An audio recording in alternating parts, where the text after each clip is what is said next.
hard-hitting questions where no candidate can butt in or dodge the question.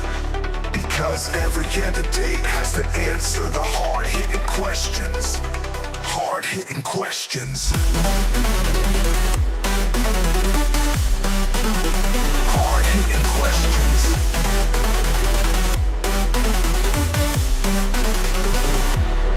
Where no candidate can butt in or dodge the question. Because every candidate has to answer the hard-hitting questions. Hard-hitting questions.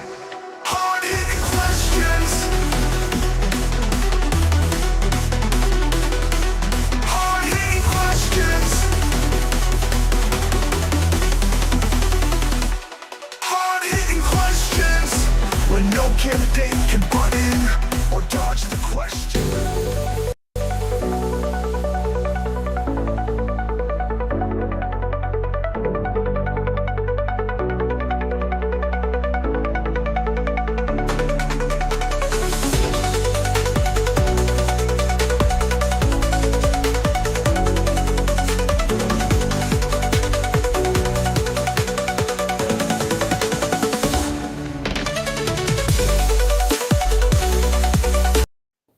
And welcome to tonight's Order Paper podcast, where we've got Laura back here, and down the bottom we have got Brie, Elliot. Now, for the viewers at home, who's your local MP? Mine's Julian Genter. Laura is, was it Kushla? How do you say her last name? I got a couple of local MPs. I was going to say, if you're on general, it's Mike Butterick. Yep. One's yours, Brie? Sorry? Which one's your local MP? Oh, here we go. Chris Bishop. Bish. Oh, you got the Bish. Yeah. Not that I'd know it, because we never see him. When he is around, he's normally just like opening a new restaurant that he has nothing to do with. That's the same problem I've got with Mike. He's never around. But I find it funny how you say that opening a new restaurant. But Chris Bishop is definitely on about local cuisine. He's a hungry boy. That's something I've always noticed. Like, I remember when Wainui Mata was about to bring back a KFC. Oh, yeah. And he made an announcement about it, and people go, "We don't want more fast food in there." And then, you get people go, "Well, it's it brings opportunity for young people to sit there and learn how to do, have their first jobs, that sort of thing." I mean, it's a mixed bag. Like, what do you do in that space? Yeah, I'm like, bring back the mall. Yeah. The Wainui Mata Mall. Isn't it just been taken over as like a supermarket now? It was so miserable, but like it had a good cafe for a really long time. And a sushi shop there at one point as well. And a hairdresser. Bring it back. I was going to say, does it still have the Wins office? Yeah, it does. The Wins office there. Okay. Yep, so something, your mall's got something if it's got a Wins office. Like, I'll be honest. Like, even in Newtown, we have a mall, not like you'd actually know that it's there. Mm-hmm. But the Wins office ain't in the mall. The Wins office is down the road from this mall, but it ain't in the mall. I love it. We don't have a mall at Ikitahuna. No, No, but you've got a very good library. Yeah, it's a nice little library. Yeah. Yeah, no, it's definitely on that one. Yeah. Oh, let's get to hearing from the lovely MP for was it East Coast Bays, Erica Stanford, on her first reading speech for the the Education and Training Systems Reform Amendment Bill. Why do they give these bills the worst names? Can't they just call them something cool, like we're going to change the education system bill? they don't want us to talk about it, I reckon. I've tried to get really good at being like, the Education and Training System Reform Amendment Bill, It just rolls off the tongue. Potential SOP names, selling off Crown assets. Yes, we could just rename it, really. And they can do that at committee in the House. I'm going to call it Screwing Over the Principals and Teachers Bill. Mm-hmm. To the House by 30th of April 2026. Madam Speaker, it's crucial that New Zealand has a world-leading education system that encourages every young person to reach their full potential. And the bill introduces a set of fundamental system-level changes that strengthen the structure and accountability of our education system. The bill establishes a new Crown agent, the New Zealand School Property Agency, the agency I'll refer to it as, which will have a key focus on maintaining and building the school property portfolio. Last year, I established a ministerial inquiry into the Ministry of Education school property function. This inquiry was launched after we inherited a school property system that was bordering on crisis. The inquiry found that the current system for delivering school property was not fit for purpose and needs overhauling to give the right level of focus and accountability, improve the decision-making process and provide transparency. Since then, we have taken a phased approach to address the inquiry's findings. Clear focus and accountability are essential to ensure efficient delivery and good investment in asset management practices. This bill proposes to establish the new Crown agent, the New Zealand School Property Agency, with a board that has the expertise needed to achieve these priorities for the school property portfolio. The agency will be responsible for delivering growth requirements set by the Ministry of Education and will also have the autonomy to plan and deliver maintenance across the property portfolio. This will allow the Ministry of Education to focus on delivering essential educational outcomes for students. I consider this model provides the right balance of flexibility, transparency and the ministerial direction while creating leadership and board oversight that supports commercial discipline.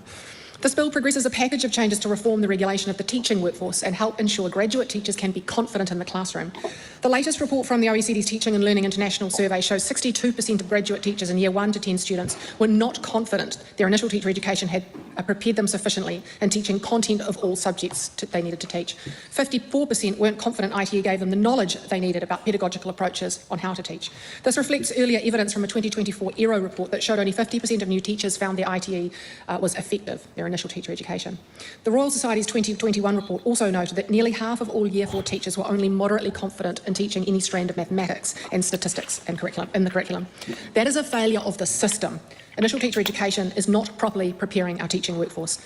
The Teaching Council of Aotearoa New Zealand oversees setting teacher standards and setting requirements for teacher training, and it is clear that it's not working. This bill proposes to shift the responsibility for professional standard settings and those functions from the Teaching Council to the Ministry of Education. This includes responsibility for establishing and maintaining the standards and criteria for teacher registration, initial teacher education, ongoing practice, and the Code of Conduct. I consider that shifting these functions to the Ministry will allow for better alignment of policy and standard setting functions and improve overall system consistency and coherence. Separating functions also creates better tensions in the system. This is in line with occupational registration settings in other jurisdictions such as England and Singapore. The Teaching Council will continue its responsibility to quality assure all ITE programs. Currently, the Teaching Council has no legislative powers to properly monitor ITE programs.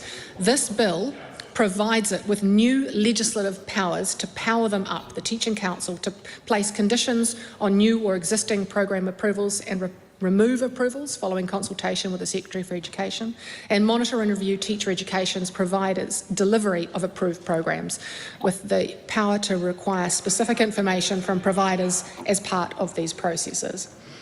It's a new legislative power. Under these proposed changes, the Teaching Council will continue its responsibilities for registering and certifying teachers and competence and conduct processes. To support the Council's new scope and ensure it can stay focused on its core functions, the bill will strengthen the Council's role in quality assurance of initial teacher education programs with these new legislative powers, remove its professional enhancement and leadership functions, as these are system-wide functions supported by multiple agencies, and reduce the size of the Council from 13 members to between 7 and 9 members, with a total of 3 elected members from the sector. I consider these changes will help to ensure the Council operates effectively and efficiently, and it's focused on its core role, providing good governance and improve initial teacher education and services to teachers. Quality teaching must be supported by a high-quality curriculum, Madam Speaker. The curriculum hasn't been updated consistently over time, which has resulted in infrequent wholesale reform, over every 20 years.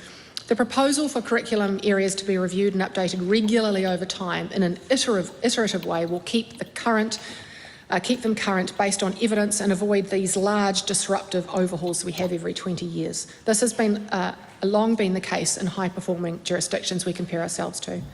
Additionally, the proposal combines the separate curriculum statement the proposal combines the separate curriculum statements into one, making the requirements clearer for schools. The bill also replaces a requirement for schools to consult with their community about the delivery of the health curriculum with a requirement to inform. Last year, the Education Review Office reported that the requirement to consult often unfairly places schools in the middle of wide-ranging community views, and managing this is very difficult. With the introduction of a new age-appropriate, detailed and clear health curriculum year by year, schools will provide parents with better information about what is taught and how, so parents can make informed decisions on whether their child should be involved in RSE or not. Roles, responsibilities and accountabilities across the education system can be at times unclear, fragmented and have confusing overlaps.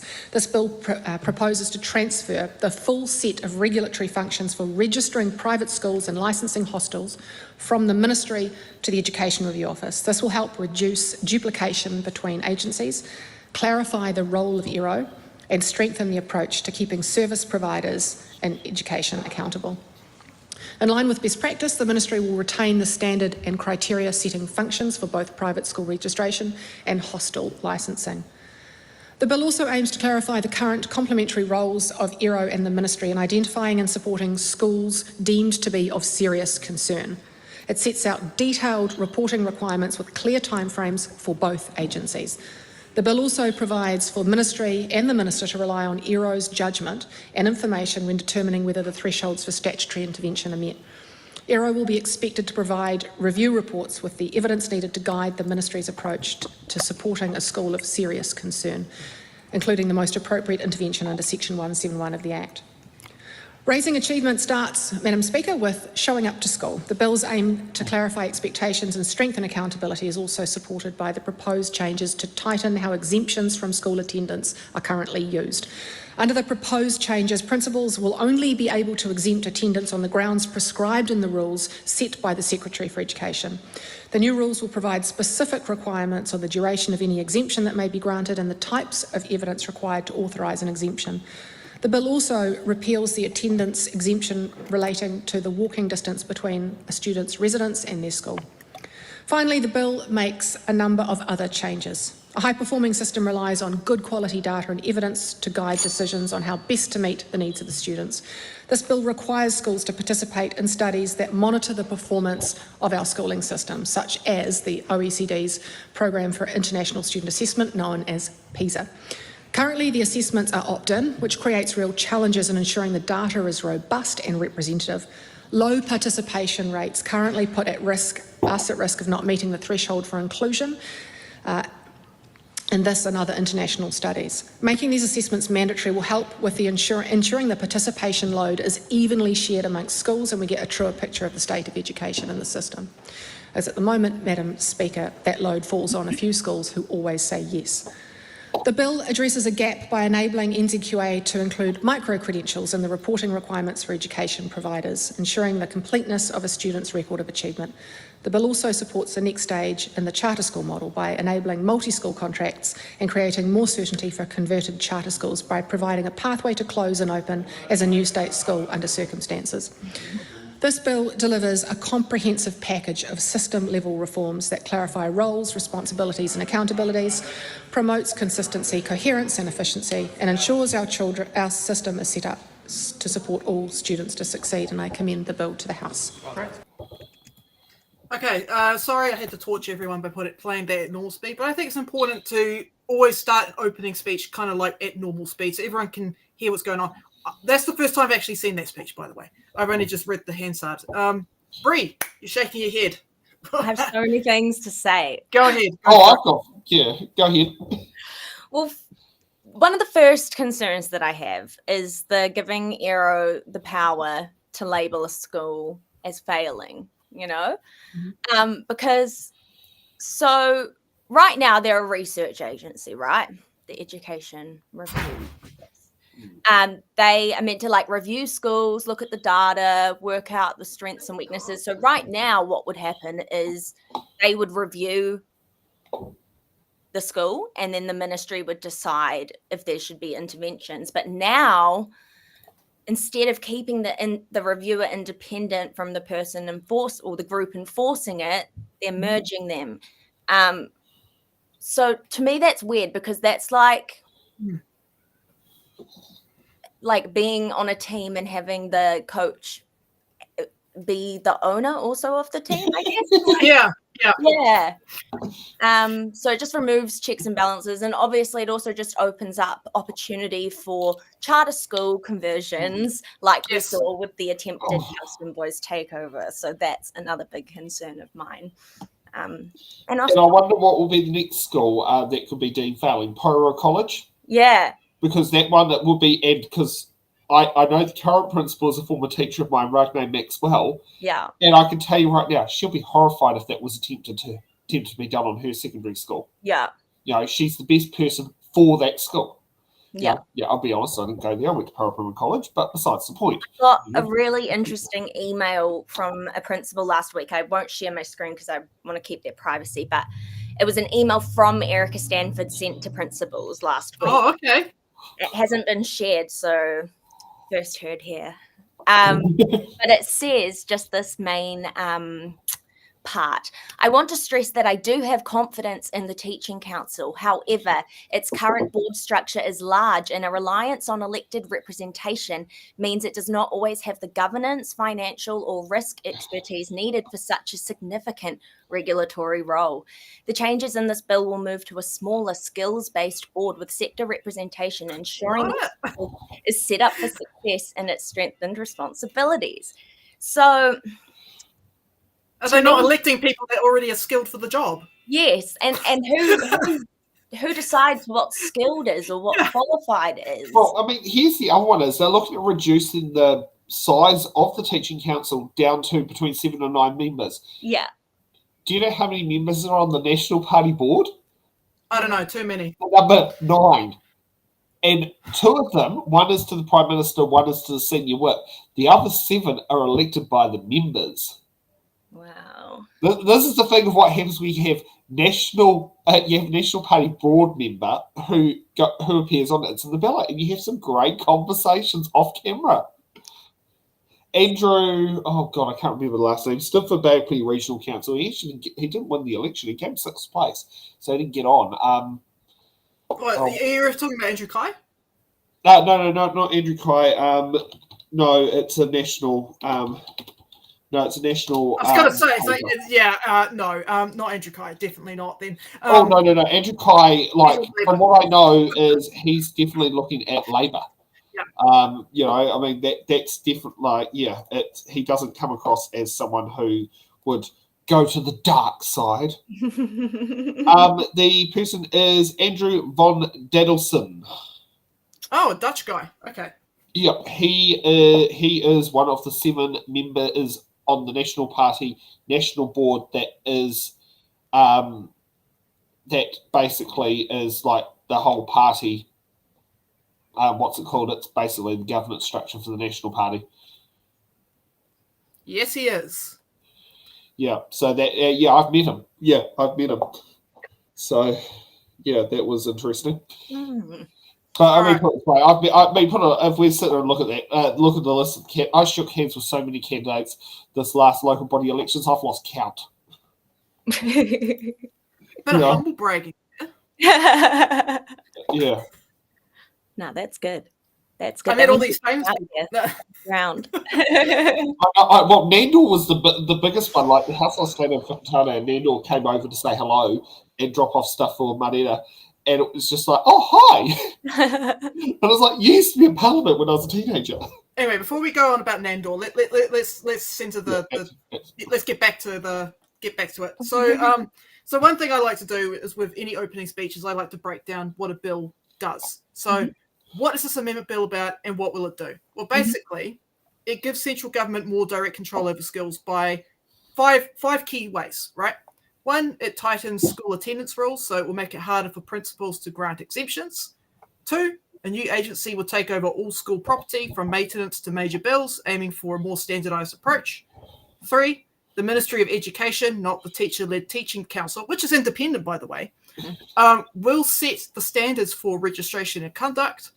4, for struggling schools, there will be a faster mandatory process for government intervention. And 5, lastly, on the health curriculum, schools will now simply inform parents about what is being taught rather than consulting them on the content. So that leads to the next point, is how will this amendment bill affect you, the person that is watching at home who's not politically engaged? Well, think of these amendments as a shift from local flexibility to national consistency. So for parents, this means that the rules around school attendance are getting stricter. So getting time off for a family trip will become harder as principals will lose some of their discretion. And you will notice a change in how the health curriculum is handled. Schools will move from asking you for your feedback to simply informing you about what they're going to change. For school upgrades and maintenance, a new government agency is going to take care of all of that. And for teachers, the government itself will now set the professional standards, taking over from the Independent Teaching Council. So in a nutshell, these amendments will mean more central government control over your kids' classroom, their teachers, and even the buildings they learn in. So that's basically that's a basic overview of the bill. Now, I just want to talk about Erica's speech because there's a couple of issues there that I found. So I went over the Talis report that she cited. Unfortunately, I didn't quite catch what she said because she was going very fast with her speaking. But I'm going to put the link to the report in the chat so people can read it for themselves. So here you go, folks. There's the report.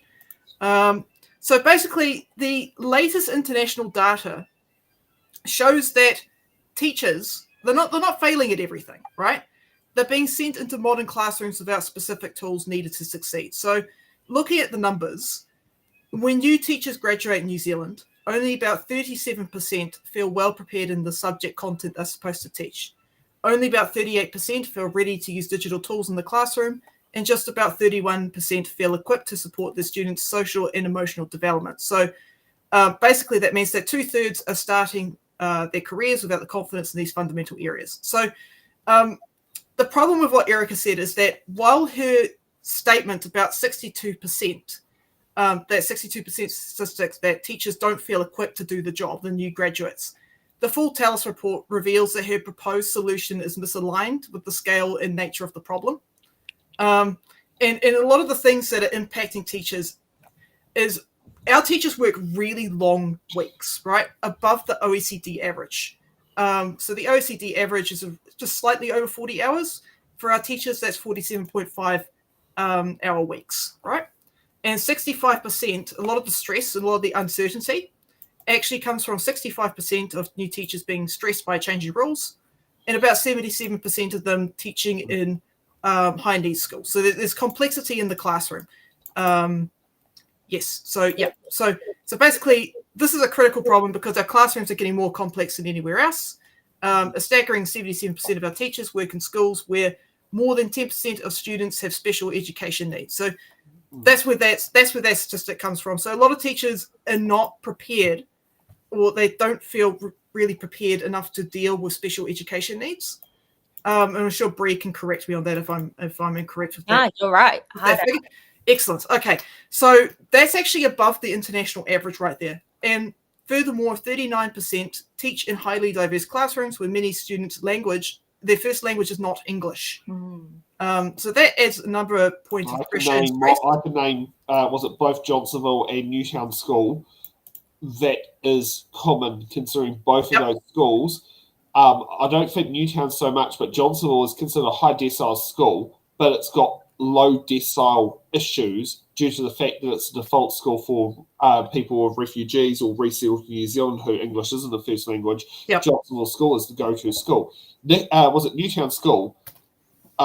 Is probably one of the most ethnically diverse schools in the country. And actually, thank goodness Nikki Reid, principal of Newtown School, is actually taking the point for the school board, is also probably one of the most diverse school boards in the country. Like if you look at the board page, it's not what you'd think of typical people who would have run for school boards.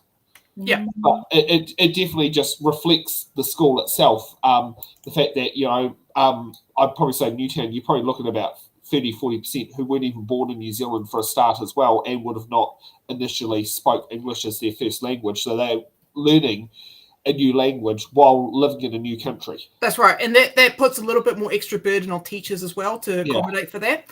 So, what she's saying here is like, this general, we've got all these 62% of teachers don't feel adequate enough to teach this. But that's not entirely true. There's a lot more nuance to that data. And of course, I've linked that report in the chat so people can read it. But yeah, the problem is that we're not equipping teachers with the stuff they need to do the job, right? There's not enough teachers. They're working really long hours and they're not getting the support they need. We need to change that, and I don't think Erica's proposal of making the teachers' council smaller is going to help with that for starters. And I don't getting think rid of charter the schools is, democratically elected positions, narrowing it down to 3. I mean, what do you expect to have sitting around? One from Christchurch, one from Wellington, one from Auckland? but also, yeah, exactly. And I mean, also, it feels like Cadet Force's regions. yeah, and also, you got charter schools which are going to have all this flexibility that teachers are losing in public schools. So, what is being addressed here? Let's just open more autism schools. That's what the answer is going to be. As soon as property is ever on the table, it's the privatization. Yeah, privatization. Yeah. Every time, anytime I hear property, I'm like, property? Someone's selling something? Yeah, someone's selling. Yeah. Here's an example of what was an attempt, this is Newtown School. Now, this was attempted 20 years ago because I think, was it Steve and Deb? I think Tony was going to the school at that point. Tony's early 20s now. Newtown School needed a bridging loan to do this, but they wanted to shift the school from being on the corner of Meehan Street and Ridderford Street to being on the corner of Meehan Street and Daniel Street, 1 block up, to take kids from a busy road. But in order to do that, they would have need the education department to sign off a bridging loan to allow the purchase of the new land to build it, to then have that loan repaid on the sale of converting the existing Newtown School plan was into residential property with the new section. That didn't end up going ahead, so Newtown School stayed stuck where they were. Yes, they got a rebuild about 10 years later, which it's quite nice. It's nice 2-story buildings. If you're on the inside of the school, you won't even hear the noise from the traffic on the road. But there was an attempt for independence of a change that would have been a big change that would have done well for safety, and that was pretty much basically shelved by the then minister and the education department. Yeah, but it's like that 60. I found that 62% statistic to be really, really bugging me, because a lot of these teachers, the reason why they feel so unprepared is because, 1, there's not enough teachers in the classroom, but also 2, there's a high teacher to student ratio, but also 2, they're stressed by the constantly changing rules. Every time a new government comes in, they're going to learn all this new stuff. If you go to Teachers Training College now this is how it was in the 1940s. So when my grandparents were at Teachers Training College in Kelburn, it was then, before it moved to Karori, before it moved back to Victoria University, you had, so at that point in time, you had 3 term years. So you had 6 weeks in the classroom, 6 weeks at Teachers Training College. And that was like that for 2 years. So you got a lot of practical experience on that. Is that done like that now? Or is it more in the classroom and more at the university and less in the classroom? From looking at the data, it's at the university, but I'll let Brie finish up on. I think it's I would say it's more at the university, and then they do placements, I think. But whereas you had a placement every term in the 1940s standard, and that went right through to the 1970s, because when Judy, my auntie, was at Teachers Training College, same thing was happening then. And that gives a hand to the teacher as well, having an extra pair of hands in the class. Oh, exactly. Yeah. And it also, it taught, kids were used to the fact that you had training teachers come in. Yeah. I mean, back then, I'm not sure about the 70s, but in the 60s, in the 50s and 60s, you had to do rural service, which is a thing of the past now. But my grandma's rural service, ironically, was at Pro School, and Granddad's rural service was at Plymouton one, and then for the principal one, his rural service was at Manukau Primary. Oh. Yeah, so that was something. Yeah, he had to do 2 lots of rural service because of the 2 different roles. Right. Which is something that's out of the picture now, because it's our schools. Well, we don't have so many country schools these days in comparison. I feel like it's a good move, because then you also, all those graduates are making an impression at a school, and it's like, if we need teachers, then I remember at primary school, it was usually, I'd say we'd have about half a term each year, we'd have a trainee teacher from year 3 onwards. that didn't happen in year 7 or 8 for the one I went to, but that's because we had the deputy principal as our teacher. But I do remember that was quite, it was quite a normal thing. Primary school, that was quite normal to have a trainee teacher in class every year, like for a bit of a period of time. Yeah, I went to Thorndon School, which is right near the Beehive, weirdly, even though I grew up in the heart. And they had quite good resourcing. I had like a quite severely autistic girl in my class who was like a teenager. And she was in my class like for the entire time I was at school. And she had like a pretty consistent person with her the whole time. Yeah. And that person was great. I don't want to name them because I don't want to disrespect their fair privacy. But they would like paint my nails at lunch and like would help all the other kids, and they would walk around and teacher and help us read. And I just remember thinking how great it was to be, because we had like 30 kids in a class. Yeah. A lot, it's really helpful to have just an extra set of eyes. Yeah. And it was nice as a kid too, from my experience. And also I liked having, diverse needs in the classroom. I feel like it made me a more empathetic person. That warms my heart to hear that, because I have a younger brother with, back in the day it was called low functioning autism. Now it's autism spectrum disorder. But he also had a teacher aide with him when he was at Trekton School. And the difference it made to have like an assistant there, an extra pair of hands in the classroom, and encouraging kids to develop empathetic relations with those that are disabled, makes a world of difference. And I don't know why we're trying so hard with the charter schools to, kind of like get kids with special needs and kind of hock them off somewhere else. So, it's like a weird. Are we like trying to like banish the disabled person from society? And autism is the current go-to. Yes, culture. like my uncle, he has a head injury, and he's like an older man. He's like 40 now, but when he was younger, he went to Newlands College, and I'm not sure about the support and stuff that he had, but he went to normal school with normal. God, I wonder if he went to school around the same point when Jeremy Naylor was there, because that was the college Jeremy Naylor went to as well. Maybe. He might be watching. He's a friend of mine. But when you said the age, that could have been at the same point Jeremy Naylor was at Newlands. You might know him. Yeah. But my uncle, but he lives very independently because he's got quite a severe head injury. But he lives quite independently because he had really good socialization. Like he can talk to anyone. And I think him being in normal schooling was actually really beneficial, and probably for the kids around him at the time too. Yeah. Should we move on to Jan Tinetti to see her reply? Sure. The question is that the motion be agreed to. Honourable Jan Tinetti. Thank you, Madam Speaker. Madam Speaker, we've had some terrible bills in the education space in recent times, and yet here we have another one. This bill it's exactly right. With wait, there's more. And we've got an education profession at the moment that are just disbelieving of how low things are getting in the sector and can't see that anything's going to lift anytime soon. This bill is yet another ideological attack on teachers and the education system as a whole.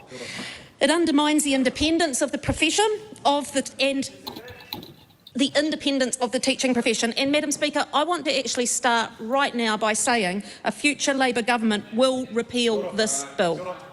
This is a fundamental shift about who has control in education, about who has the power. And guess what? It isn't the teachers, it isn't the parents, and it isn't the kids. The kids who should be at the centre of the system are certainly not at the centre of this particular bill. This is a fundamental shift that puts the power plainly in the beehive, into the hands of people that know little about the education system, but have reckons on what it will be.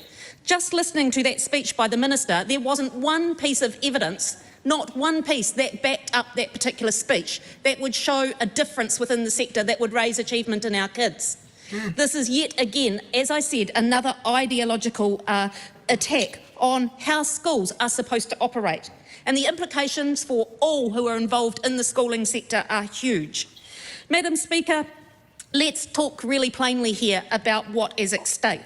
Perhaps most troubling is what the Minister talked about was the responsibility of the teaching standards, the registration criteria, the practising certificate criteria, and even the code of conduct moving from the Teaching Council to the Secretary for Education. Yep. No longer do we have a professional body that is being designed and co-designed with the sector themselves and working within their own professional realm. That has been taken completely away. And what does that mean? That means that teaching standards become political instruments. So that means that they are at registration criteria can shift with the ideology of the government of the day. So rather than being independent as they are now and being sought over and seen by the Teaching Council, they will become at the whim of the government of the day. And people on the opposite side can shake their head, but all they're shaking their head on is their own reckons, not on one single piece of evidence at all. The education system that we have held so strongly in this country, and I will say, being particularly in the Indigenous area, being held up as a gold standard around the rest of the world, is at real risk under this particular bill of actually going backwards. And that is a heartbreaking day to see what this government is doing to our education system, purely based on the ideological reckons. Curriculum control under this bill, Madam Speaker, shifts directly into the beehive. No longer do we have a curriculum, according to this particular bill, that will be standardised across the country, because it talks about a differentiated curriculum based on school size, school location, school type. What is that about?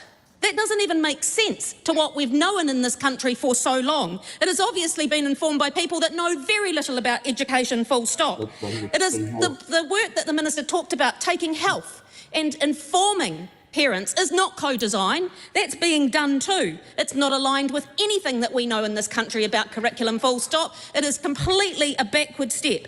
This is centralised prescription dressed up as efficiency. Madam Speaker, once again I say that a future Labor government will repeal all in this terrible, terrible education bill. Dr. Lawrence Yunnan. Okay. Madam Speaker, it seems like the Queen. Okay. So, I don't have much to add on to that. yeah, I was going to say, one of the things that have been on there that was probably more Erica, but Jan probably touched a little bit on, is would be like the maintenance of something like that. The number of schools that have to outsource their maintenance because they cannot get caretakers to be permanently on staff, because the fact that caretakers don't get paid in school holidays. Mm-hmm. That's something that is a problem in our sector. Like, many schools in Wellington outsource their maintenance service to a private contractor. Really? Yep, Kandala School is one of them. I'm not sure about Newtown or Faro Bay, but Kandala definitely does. I loved my caretaker at school. His name was John. He was great. Well, we remember Mr. Ambler was our school caretaker, who also drove the school bus. Aww. Go caretakers! Yeah. That was the primary school one. The Kapiti primary school one was Mr. Hands. Oh, cute. Oh, my partner went to Kapiti, I think. Yeah. Primary school. Cool. Yeah, So she pretty much just summed up what I spent 5 minutes yapping on about just before, in a much more easier to understand what method I chose. Yeah. Less numbers. I watched her live talk about pay equity, and yeah, that passion. I love it. I love how she gets passionate about the really important stuff, you know? Yeah. And here's the other thing is, Jan is a former principal. You go. I think it's secondary school Jan was, or she was secondary? I don't actually know, but I knew she was a teacher. Yeah, and I knew it was principal was one of those jobs. Wow. But you can see the difference between having a lived experience in an industry versus having book knowledge on an industry. Like Book David knowledge- Seymour. Well, not like me. Book knowledge people, we just yap on about numbers and stats and all that stuff. Whereas Jan could just cut straight to it and go, no, this is what it actually is about. And it's much more interesting to watch. Yeah. Oh, yeah. I love all these commitments from Labor, you know, that they'll repeal all of these. I would just love to see what the proposed order paper is going to be like for the repeal bills. That will be the big thing, is what's their order paper going to be like, and will the order paper, will they be brought back before Wellington anniversary weekend to sit there and do that, which which is interesting because Luxon promised it. I could see Chippy delivering it. Because if they implement, I don't understand if Erica wants to be like leave a legacy of changing education or something like that. But it's so obvious that no one is listening to the people in the sector. Like, I don't even think it's that people care about the curriculum changes anymore. Like, whatever, you change it all the time. Like, it's more just the lack of consultation, the lack of respect, the standing up, the like anger that she speaks with. Like, she gets angry. I always notice this, like, when she's talking. And I hate to be like, tone policing, especially a woman, because we do get, obviously a harsher attempt. But I just find sometimes, especially when she's talking about unions or teachers, there's just this anger. And I feel like when you're the education minister, you're meant to be...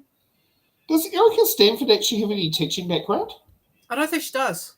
Okay, yeah. Whereas I'm trying to think, like, Chippy he went for the Ministry of Education. Like, I don't think he was a teacher, but he worked for the Ministry of Education for quite some time. Yeah. I think a lot of Erica's position, like a lot of her anger and aggression, actually just comes from a position of insecurity. Yeah, and not being confident in what you're actually pushing, because it's obviously you're pushing coalition agreements. What I don't understand is are they just gonna... Is Labour going to just have to repeal everything in like the first 100 days and then move on? Like, I don't know. I mean, who knows how long it will be an urgency?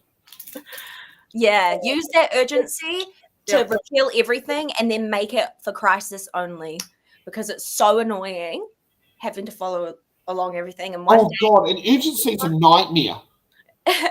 People are always like, how do you find out all this stuff? And I'm like, I have the time. I'm a student. Yeah. I understand that the public who are working 40-hour weeks don't have the time.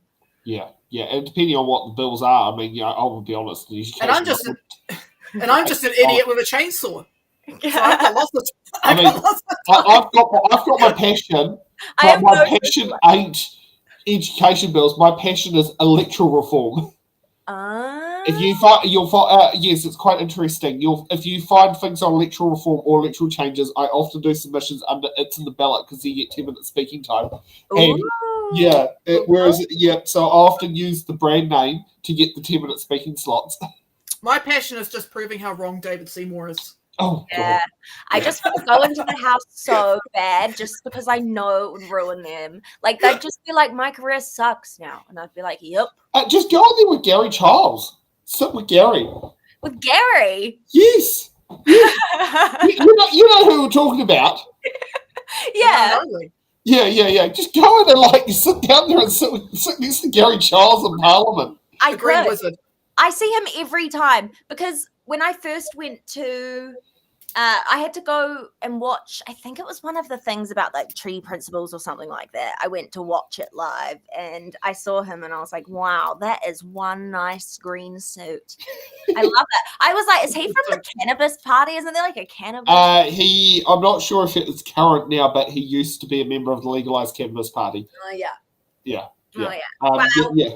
Branding on point. Yeah.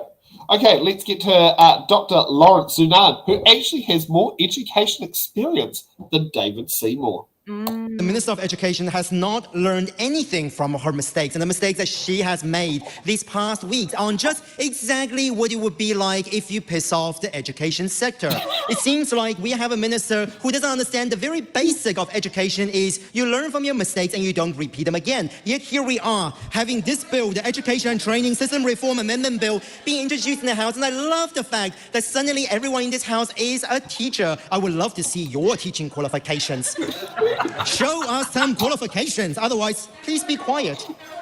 I actually think that having spent years teaching in a secondary school, in an international school, and also in a university would be sufficient, Mr. Carl Bates, because frankly, that is sufficient. And you know what? If you don't like it, get a doctorate. I think they're great.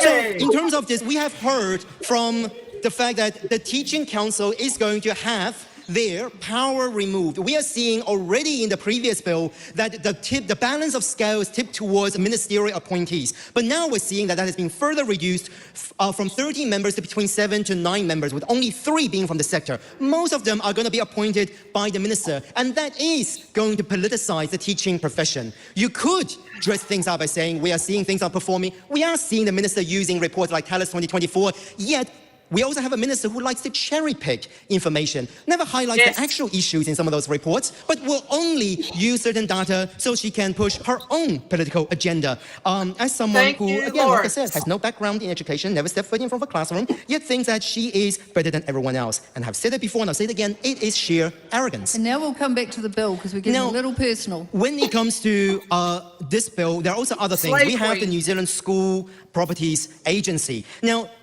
the School Properties Agency, the problem we're finding with the School Properties Agency, and this is something we will be looking into in the select committee stage, is the fact that the School Properties Agency will come to your school and will make all of the changes and then bill you for it. We are not seeing the minister increasing the ops fund for schools as a response to this. We're not seeing the minister addressing the systematic and the long-standing deficit in the funding we're providing, so schools aren't able to do that. And if you're interested, the ops fund this year was only increased by 1.5% according to the budget, yet the inflation is at 2.3%. So therefore, you're not actually increasing the ops funding, you're in fact reducing it by 0.8%. And that is according to the government's own budget. So the School Properties Agency is going to do all of this, yet we are not seeing addressing the root cause of some of the issues. We're seeing this open slather allowing sort of the training, I guess, the corporatization, even more than what we're seeing now in terms of charter schools. We're seeing the curriculum that the minister can make even more directions around things like curriculum that you don't even need to consult the parents when it comes to health. Well, let's say the relationship and sexual education is facing some serious issues as we see, because again, the minister is being led by other political parties on how they are changing that particular curriculum. We're seeing an overreach going to be an even more punitive effect being done in terms of ERA. We're seeing that attendance, that schools can't have the flexibility of knowing when people are not attending schools, and instead have to go with a really prescribed way of that you can mark when they are not attending. I'm sorry, but I'm really glad that the minister comes from a community that doesn't have instances where a child is not attending school because their parent is dying from cancer in a hospital 3 towns away, and that's why they're not attending. I'm really happy that the minister from East Coast Base and Epsom are not facing those kind of challenges we're seeing in rural schools and rural communities. But this is the fact when you're going to talk to some of these schools on why students are not attending. And lastly, just to finish, Madam Speaker, the minister wants to use PISA, but you know what? You can do all of that, but 75% of people don't take PISA seriously. Students don't take PISA seriously. It is not a good measure. So the Greens will not support this because it's not robust. Honourable David. God, Lawrence was on fire there. I remember when I met Lawrence at the AGM, Green Party AGM. You bring up anything relating to policy, the man will sit there. And he wasn't sitting there, he was standing when he told me this, but he pretty much had me and Magenta there for like 20 minutes explaining the ins and outs of the policy, and it's like using all these stats and figures, and I was just there going, and it's like, do you understand? You'd say at the 20-minute mark, and I'll be like, I understood about 50% of what you said. So I met him at the Aotearoa Educators Collective Conference. And we got a photo, but it's on his phone, and I'm like too shy to message and ask. Oh, that's his name. He's a nice guy. But he was so nice. Like, he held my hands and was like, "Oh my god!" And like, I was fangirling, and he was fangirling. We were like fangirling each other. Yeah, that's fun. He was so nice. And then I got to sit next to him at the dinner too. Like, I didn't stay there for long, but I was like, he is just so lovely. Like, what you see is what you get. I love that sass. That's what we need. You can tell millennials, have entered. I assume he's a millennial, but like, you can tell because they've just got absolute queen. Yeah, they got the spunk. It's like, move over, Winston. Well, gee, you guys have seemed to have met him in more exciting situations. I met him at a Chinese society meeting at the New Zealand School Hall. That's not boring. So you watch all these people there, and I asked him a question about of what's his favourite science fiction ones, which threw off the whole audience. Because, I mean, the audience, the Chinese Society in Wellington is the group of bunch of Cantonese speaking people and all that sort of thing. It's like, we're multiple generations of Chinese people, and it's just like they suddenly hear that, and you find out like a good chunk of the audience are also into their sci-fi. And it was so interesting just like meeting him there. I'll be honest, Ray Chung was the one who introduced me to the New Zealand Chinese Society. Oh my god! Because he said, "You live in Newtown. I'm the guest speaker tonight. Could you come along?" And I was sitting there with his wife Lorraine. So when Lawrence and I came in there, Ray said, "Why don't you go and see Lawrence? You like following politicians." Yeah. And Ray didn't turn up. Oh. So yeah, it's but yes. I've gone to many Chinese society meetings that are held in Newtown. It's so fun. Yeah, you get to meet some brilliant people there. And hey, they all like you when you're the coffee guy at the local market. Yeah, I bet. Oh my god, cool. Yeah. I want to go to a Chinese society shindig. Sorry, no comment because I had to disappear because you mentioned Ray Chung. Ray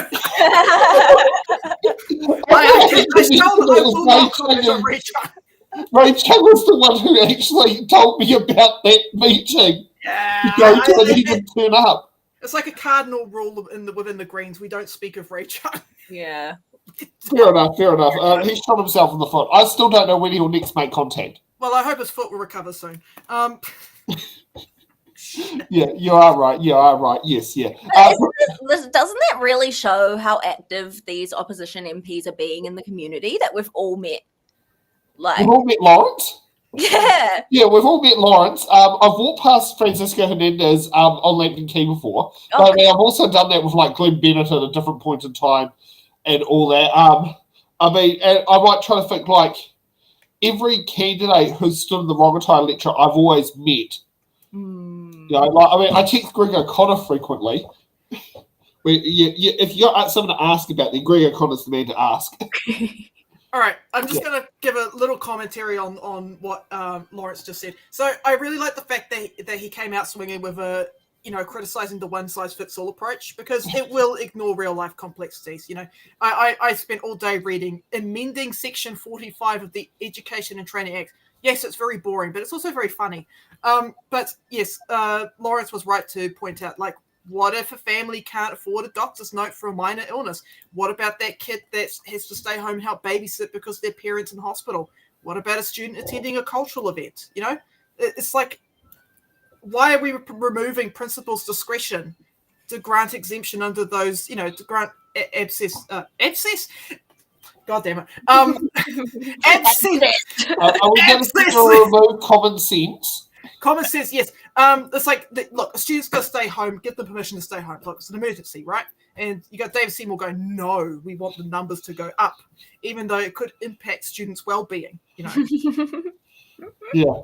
And I do like this one, Ray Chung in China. Well, I certainly can tell you right now, I don't think China wants a third generation, Kiwi of Chinese descent there. Yeah, no comment on that one. I'm not sure if anyone actually knows, but Ray's quite a few generations down of roots in New Zealand. Yeah. I will not comment on the Chinese government. Yeah. Okay, let's get to that person who doesn't have kids. Questionable whether he has a wife. MP for Epsom, Minister of Regulating Everything He Don't Like, David Seymour. Well, I mean, he's like me for real, but except I'm a better libertarian than him. It seemed to think it was a problem that the minister is influenced by other parties in coalition. Now think about this for a moment. The whole premise of the member's political party is that one party can influence another in coalition. And this shows how a person can be very smart and very stupid all at the same time. And as for his personal attacks on Erica Stanford, our Minister of Education, really quite shameful. But let me say this, Erica Stanford is reforming education for the better in this country and being more effective than that member ever will be.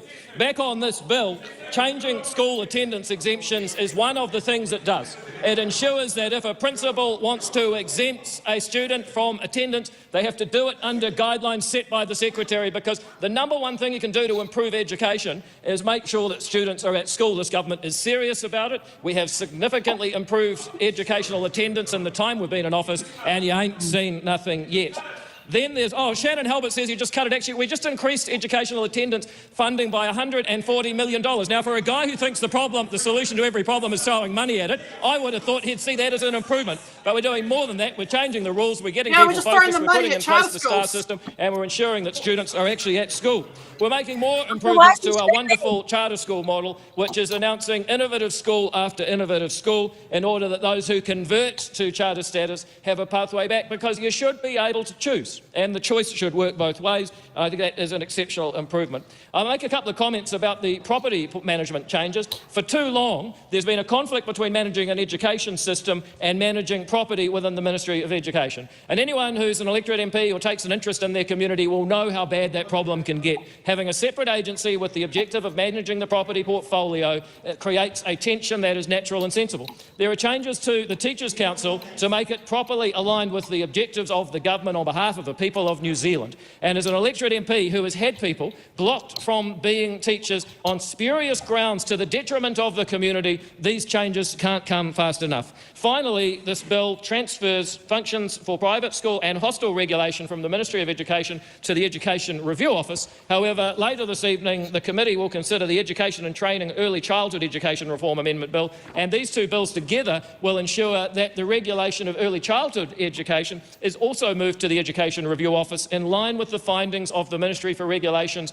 ECE sector review, designed so that we will have a proper tension and separation between the policy shop, which is the Ministry of Education, and the regulator, which is the Education Review Office. This is a very positive set of changes that a busy government that has the hearts and minds of New Zealand children front and centre in its agenda is making to ensure that we fix what matters for New Zealand. And I just hope that the member on the other side from the Green Party can think a little bit about that rather than his tawdry epithets that belittle him and this House.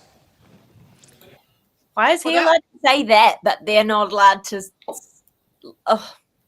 Well, that was a nothing burger of a speech, wasn't it? A lot of huffing and puffing and no arguments falling down. Key points about praising charter schools and saying that the initiative for charter schools, the school property management reform is a good thing, such as what do you call it, having another agency to do, school maintenance. But then the best question is, will they still have the full checks to make sure they're not kiddie fiddlers?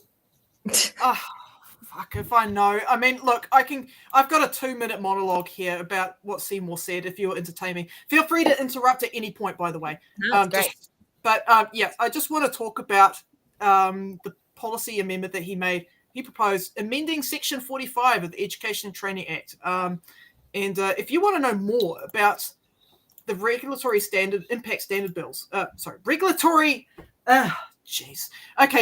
impact statements, there we go. You can go to this link here. I'm thinking of too many bad bills at once. Okay, right. So let's go over the issue of school attendance in Section 45. Okay, so back in 2019, before the pandemic, 73 students were attending school regularly. So this plummeted to a low of 46.5% in 2022, largely due to COVID and illness. But since then, we've seen a recovery. But of term 1 this year, we're still at 65.9%. So David Seymour, by the way, and the government are using these data points to propose removing discretion away from principals. Because right now, principals can use their judgment to approve absences for things like family events or cultural reasons. But David Seymour and friends argues that this leads to unfairness, with data showing Māori and Pacific students having significantly higher justified absence rates, suggesting inconsistent rules across schools. Now, this is very dumb. But David Seymour is not happy with he believes that the Māori and the Pacific Islander are getting extra privileges. No, it's not. Believe me, as a Māori person myself, it's not an extra privilege when you got to stay home and babysit your younger siblings because you come from a family of 10 children. Yes. Or if your parents are working full time or your parents are sick, But let's continue with this point. Yes. So his point is to remove principal discretion and create one strict national set of rules for what counts as a justified absence. However, This proposal was given a fail rating by the Ministry of Education's own quality assurance panel. Why? Why? Oh, why? Why does David Seymour keep failing? Because the analysis was rushed based on limited evidence and done without proper consultation with schools and communities. Shocker! Shocker, shocker, shocker. And the government's own officials see the risks and are now advising the delay until 2027 to allow for proper consultation that should have happened first. And I'm sure Brie can talk more. Yeah, I'm sure Brie can talk more about that one. But yeah, it's a very cooked proposal. He's just so, for someone who talks so much about how the government should have less input and how there's too much overreach. God, he loves a bit of overreach, doesn't he? Oh, I know. And as a libertarian, I'm dying inside every time he suggests something that will actually increase bureaucracy. Yes. Classic David. Yeah, classic. Very classic.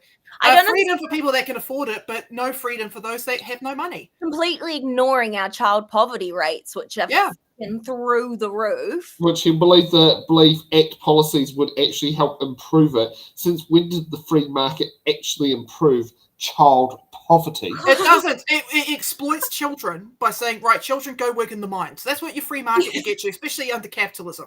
Yep. Yeah. It's just pathetic. And he acts so like, I just hate the attitude of them in there. Like, the members should just be, oh my gosh, like actually rebuttal the points being made or just sit down because you're just wasting time. There's other things. Yeah.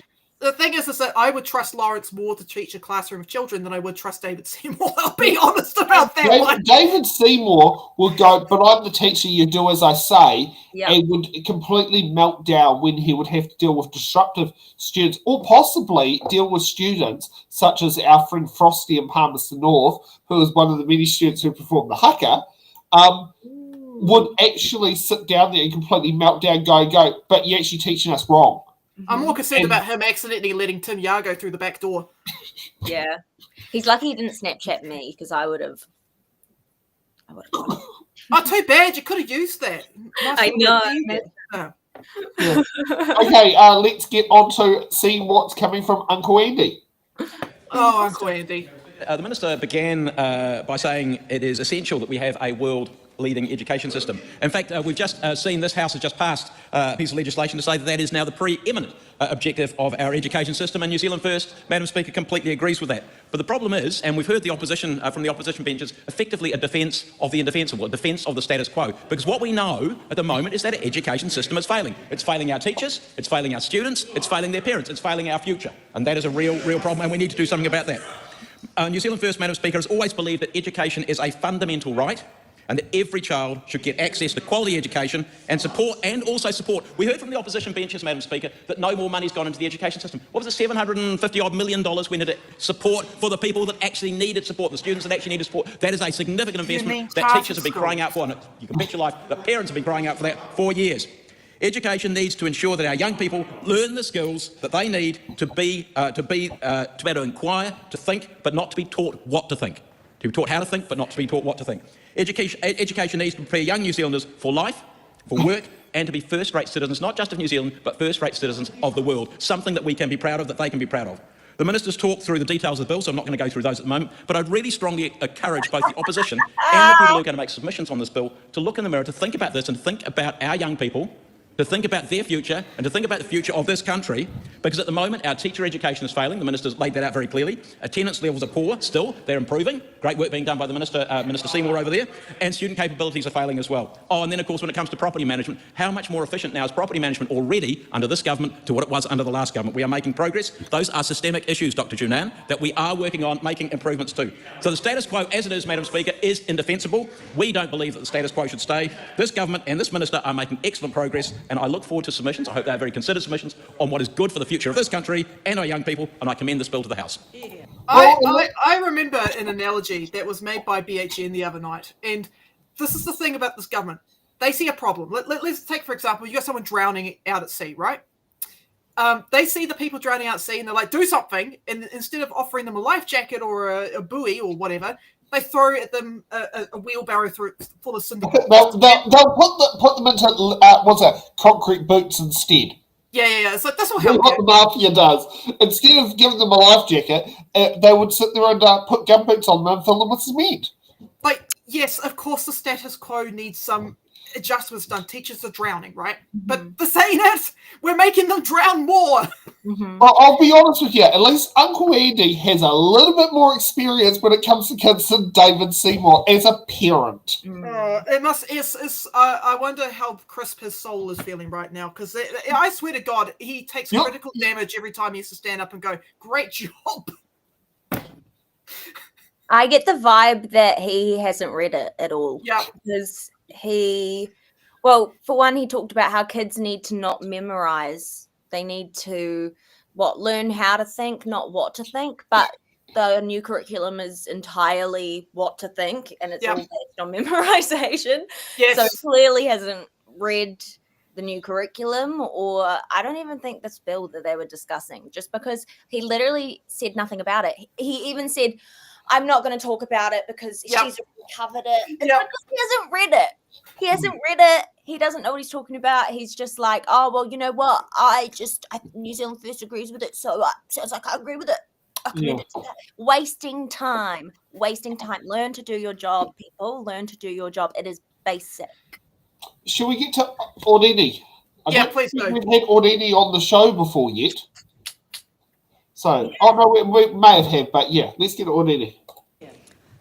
Oreni kaipara. Te pika tēnā koe. I'll get straight to it. The Education and Training System Reform Amendment Bill does more than mess around with systems. It reaches directly into the whakapapa of our tamariki e mokopuna. Now, there's a proverb in te ao Māori that goes like this. Ko te manu e kai ana I te miro, nōnā te ngahere. Ko te manu e kai ana I te mātauranga, nōnā te ao. In English, that translates to, the bird that consumes the middleberry, theirs is the forest. The bird that feasts on knowledge, theirs is the world. Our babies' access to knowledge determines the world that they will inherit. And that is why I must speak clearly and courageously to all New Zealanders about the consequences this bill holds for Māori futures. The Minister and this government claims that this bill is about improving the education system, but those in the sector, the whānau that we've been speaking to on the daily, and those who are succeeding in the current education model, especially Māori, say otherwise. When we look closely, it is obvious, Madam Speaker. This bill tightens rules, centralises power, expands privatisation, and pushes Māori voices further to the margins. It claims to strengthen education, but for Māori, it strengthens the barriers. One of the first changes they talk about is strengthening attendance expectations. That might sound simple, but we all know what this means for our whānau. More pressure, more monitoring, and more judgment. Our whānau are not keeping kids home because they don't value education. They are dealing with unstable housing, multiple jobs, overcrowded homes, transport costs, mental health pressures, disability barriers, and schools that often have no reo, no tikanga, and no cultural connection. Supported by research, tamariki attend and succeed in education when they feel safe, recognised and valued. Attendance is a symptom, never the cause. But instead of supporting whānau, Madam Speaker, this bill leans further into punishment. Once again, Māori become the target and not the priority. Another major change is the creation of a new national property agency to control school buildings and land. Most people will skim over this. But Māori providers, including Kohanga Reo, Puna Reo, iwi-led learning centres, know exactly how significant this is. Property access is already the single biggest barrier for Māori early learning. Our whānau struggle to secure buildings, to meet compliance, to upgrade facilities, because the system was never designed around Māori needs. Just ask te kura kaupapa Māori arohe o Mangere who are still waiting for their support and finances to renovate their buildings. Property access, as I said, is already the single biggest barrier for Māori in early learning. Instead of empowering Māori to own, grow and protect their own educational spaces, this bill creates yet another layer, another gatekeeper and another Crown-controlled body that stands between Māori and the land we need to teach our kids. For us, a learning space is not just a building. It is tūranga waiwai. It is whakapapa. It is identity. And this bill shifts that power even further away from our hands. Last week, the government removed Te Tiriti o Waitangi from our education system. They put profits over the wellbeing of our mokopuna with their ECE reforms and passed the Regulatory Standards Bill to sideline Te Tiriti o Waitangi from all future legislation. What we're seeing here, Madam Speaker, is a staged approach to the rollout of the Regulatory Standards Bill in education by targeting the most vulnerable. And who are they? Our tamariki. Te Pāti Māori believes that the role of education providers is to educate, not to operate a business clipping the ticket on the future of our mokopuna based on right-wing ideology. We know that true success begins with knowing who you are, where you come from, and standing proudly in your reo culture and whakapapa. Te Pāti Māori will repeal this bill and will centre te tiriti o Waitangi in all aspects of our education system here in Aotearoa. All tamariki deserve high-quality education wherever they go to school, for them, for their future, and for all of our mana motuhake. We oppose this bill, tēnā koutou katoa. I just think, what do you call it? Oreni has just done a Dr. Lawrence Sinan and just literally obliterated the bullshit Yep. in one break speech and added a whole heap of tomato to the mix just to rub it in. What a freaking asset to the house, eh? Like, I really liked Peony as well, but she is really good, you know? Yeah. Yeah, she swung hard with that one. I mean, what I really liked about Oreni's argument is that she argued that the attendance issues are symptoms of deeper socioeconomic problems, and her speech very much reflects the TALIS report. Talking about the sheer scale of diversity and special needs, and provides a data-driven backbone to her claim. And she demonstrates in that speech that teachers are dealing with profound societal challenges inside the classroom, and that the solutions are just focused purely on punitive attendance measures and are ignoring the root causes. Why are kids not turning up to school? You know? Yeah, exactly. Now, for the Education Training Early Childhood Education Reform and Amendment Bill, shall we? Is Committee of the House very interesting with David Seymour? Well, I think before we go on to the next bill, I think we need to read the super chat that we got. From Lord Alex, the super chats. Yes. Let's bring this up. Okay, right. Just letting your listeners know, if people are looking for wine gums, this is the best time to head to Woolworths and buy the Taverner's wine gums made in the UK. Pascal's has not been making wine gums. What? Pascal's?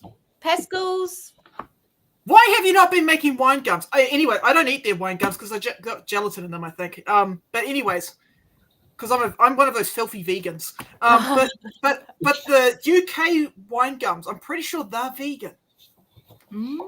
Let's just see what's on was it Woolworths website? Gee, we seem to go often onto Woolworths. I mean, we found out, was it the price of vegan butter on a previous show? I always love using that for rates caps. I always love saying the price increase of vegan butter. I know you like using your sweets as analogies for the economic situation. Yeah, because that's always like vegan butter now. The price increase of vegan butter has barely moved in the last 2 years. Oh, wow. It's pretty stable. So when people want rates caps and they campaign, I asked if they want to have the rates caps at the value of the value increase of vegan butter, and they go, "Oh, probably not." What's that? I go, well, it's barely moved in the last 2 years compared to a block of butter, and it's so funny, throwing that onto people because people go, "Why would you know about vegan butter?" And it's like, well, mate, I'm allergic to cow's milk. That's the reason why I know. Here's the thing about our Lord and Savior Alex. That $10 he sacrificed buying a block of butter just to send us a super chat, and I really appreciate that. Now, is this the? No, I don't. Now, this one's a product of South Africa, but this is a set of wine gums you can buy. But I don't. It's got gelatin in it. I can't eat that, mate. Yeah, that was one that. I mean, I can eat it, but I'll feel extreme grief and sadness. Yeah, that's horses. I can't find any other wine gums on Woolworths' website at the moment. Maybe Alex, message me on Facebook the link to the wine gums, and I can sit down there and show us where people can sit. Oh, wait a minute. I think we found them. There we are. Wine. There we go. Yeah, these are the ones. Yeah. No, I'm pretty sure they don't have gelatin in them. I think they're the real deal. Yeah. That must be the one he's talking about. Yeah. Oh heck, that's a big packet, 400 grams. I do love that. Is it all peanut butter vegan? Yes. That's actually a good point there. Yeah, I didn't think of it like that. Yeah. But you don't. look, here's the thing. You don't put peanut butter on and then chuck some, I don't know, Marmite on top of that. That is wrong. No, that's so good. That's What? so good. The two things I think are the best are Marmite, peanut butter in your mince. Yeah, sorry, you combine... Sorry, do you eat Marmite and peanut butter in the same sandwich? Oh, not in the same sandwich, but that's what I'm saying, yeah. But together in mince? Oh, yeah, because it's got the umami, yeah. Yeah, recommend. Yeah, not in a sandwich. I mean, I don't know. That feels like something you'd eat if you were like, pregnant. It sounds like a pretty cursed combination. Yeah. So, did either of you watch the committee, the House section for the Education Training Early Childhood Amendment Bill? Nope, I know next to nothing about this bill. I don't think so. Yeah, just because committee of the House always is great with the question and answers. Well, let's have some fun and watch it, shall we? That's not nice. That's not... It's true. Members, the House is in committee on the Education and Training Early Childhood Education Reform Amendment Bill. We come first to Part 1, which is the debate on Clauses 4 to 13, Amendments to Principal Act and Schedule 1. The question is that Part 1 stand part. Honourable David Seymour. Madam Chair, thank you. We come to the committee stage of this Education and Training Early Childhood Education Reform Amendment Bill. I'd like to reiterate my thanks given at the second reading to the Select Committee for their work on this bill. All good. And also just give a brief overview of the first part, Part 1, of two parts in the Act. The purpose of this legislation, as has been said, is to establish a Director of Regulation with a set of statutory objectives and some powers and some obligations. All of this is set up so that people in the early childhood sector can actually point to their rights, that the person that holds the power over them will actually have some laws that restrain how they use their power, while also making clear what their priorities are. And so if we go through the clauses in Part 1, we begin by interpreting what early childhood education is and therefore what kind of services this part of the law will apply to, early childhood services and playgroups that opt in to being certified under the Act. We then talk about the purpose of this part. And it is to regulate early childhood education in such a way that there are minimum standards for quality early childhood education that allows all children to establish strong foundations for learning, wellbeing and life outcomes, and also to support the choice of parents and caregivers to participate in the labour market, which is important to a lot of parents up and down this country. Once you have that purpose, there are certain objectives that are pursued in order to support the purpose. First and foremost, and absolutely critical, is protecting the health, safety and wellbeing of children. Then there's educational and developmental outcomes, and then there's accessibility and choice for parents, and then there's informing parents and caregivers, because one of the things that was found in the Ministry for Regulation's review of the early childhood sector is often parents can't actually identify what good is and bring market pressure onto providers to improve. And finally, the objective of implementing a licensing and certification system is something that the Director of Regulation will do to achieve this purpose. It then goes on in 27A to set out the Director of Regulation that they must be appointed and that they must be an employee of the Ministry at the time of the appointment, and goes on to list the functions that the Director carries out, and that is things such as issuing the licences, providing support and information, and also assessing and responding to complaints about licensed early childhood services. So that's an important avenue for parents. It goes on further to say about how the Director's functions and duties are performed, and it says, well, first of all, in accordance with the purpose and objectives that we've discussed, they're accountable to the Secretary, the Chief Executive of their respective department, and finally there's some principles. Health, safety and wellbeing of children is the first principle that they have to follow. Similarly, and I skip to the end, good regulatory practice, including without limitation, that decision-making must be risk-based, proportionate, fair and transparent. It must avoid imposing unnecessary costs on parents, caregivers and service providers. So then the delegation of directors' functions, duties and powers, this can be done. Obviously, there won't just be one Director of Regulation, there'll be a number of people working for them, but they need to delegate those powers in writing. Subsequent to that, there are really a lot of changes that you might describe as mechanical or minor and technical, that I think I've laid out most of what Part 1 does. Set out the purpose, the objectives used to achieve the purpose, then there's the Director of Regulation, then there are their duties and the principles for which they carry out those duties to fulfil the objectives and achieve the purpose, all of this offering transparency to people who are regulated. There's a minor and technical amendment in my name that the government intends to support. We've reviewed other amendments as they've come in. We do not intend to support other amendments. Thank you very much. Ingrid Leary. Well, that's great. Our idea is great. We're not going to support any other amendments that could improve the bill. Thank goodness he wasn't the Minister of Justice. Otherwise, he would have told Tamitha, no, Tam, you're wrong. He always goes, and that's why, I just stopped listening after a while. Oh, it just felt like it was just a blameless spiel. Of nothingness, eh?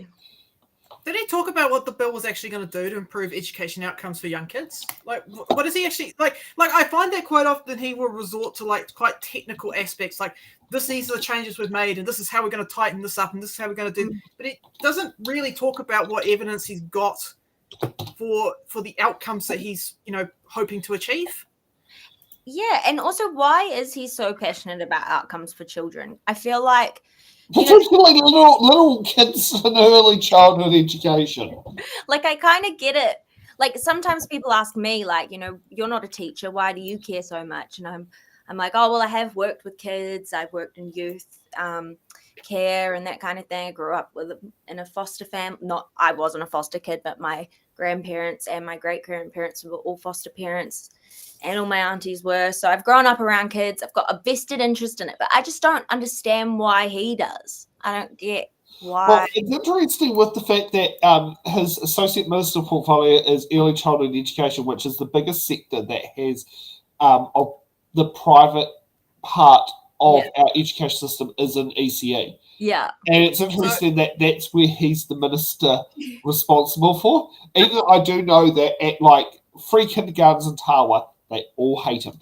Oh. Yeah, so but they're all whānau Manaaki. Ah. Yeah, and you can probably go exactly straight away that if they're whānau Manaaki, they of course are not going to sit there and like David Seymour. Tawa's a real community place, I feel like, and so I'm not surprised at all. Oh, it's a weird town.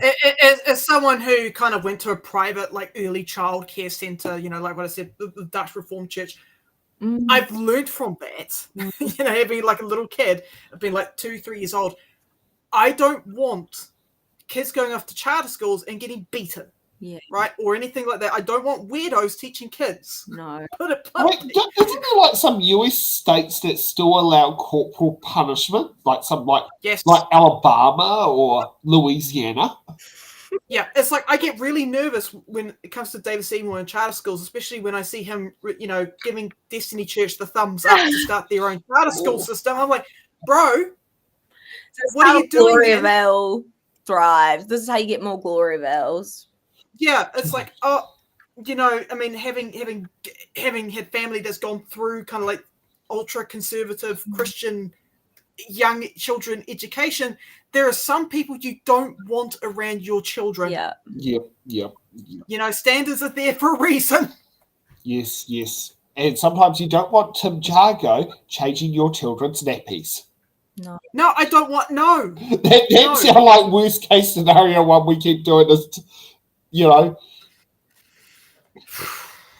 that's why I'm like, oh, what? Okay.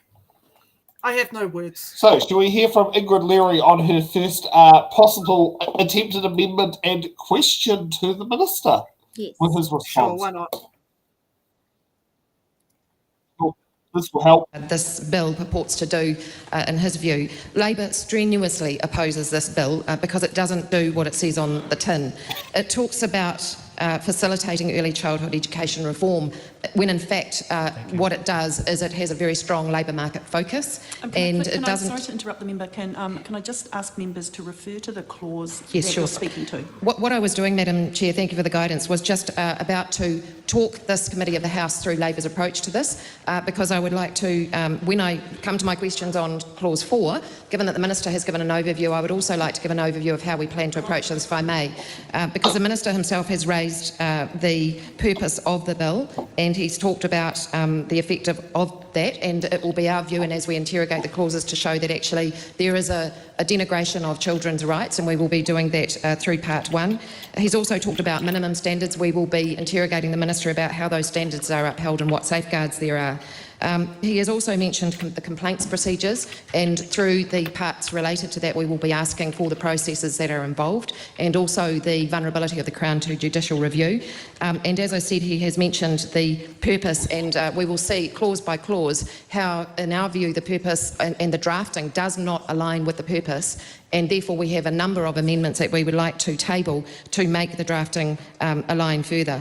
The Minister himself mentioned section 27, and indeed that is a fundamental section that we will be going through very carefully, where a lot of the changes are made that essentially decouple the stewardship of the Ministry of Education with its regulatory role.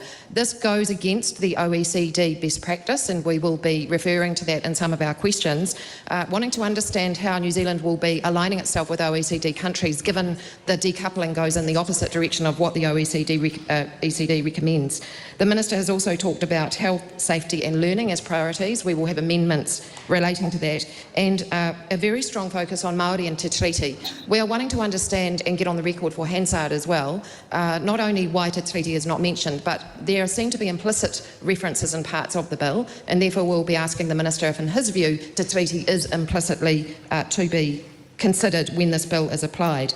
Finally, just in response to the Minister's own opening remarks, he's talked about the schedules as being essentially technical. In fact, we find that many of the powers that will go from the Secretary to the Director are conferred via Schedule 1, and then the safeguards that we would expect to see in Schedule 2 are not there. So, Madam Chair, we intend to spend some time on Schedule 1 and Schedule 2 to unpack how they could be improved, or what the risks are as we see them, because we do not see the safeguarding in the legislation before us.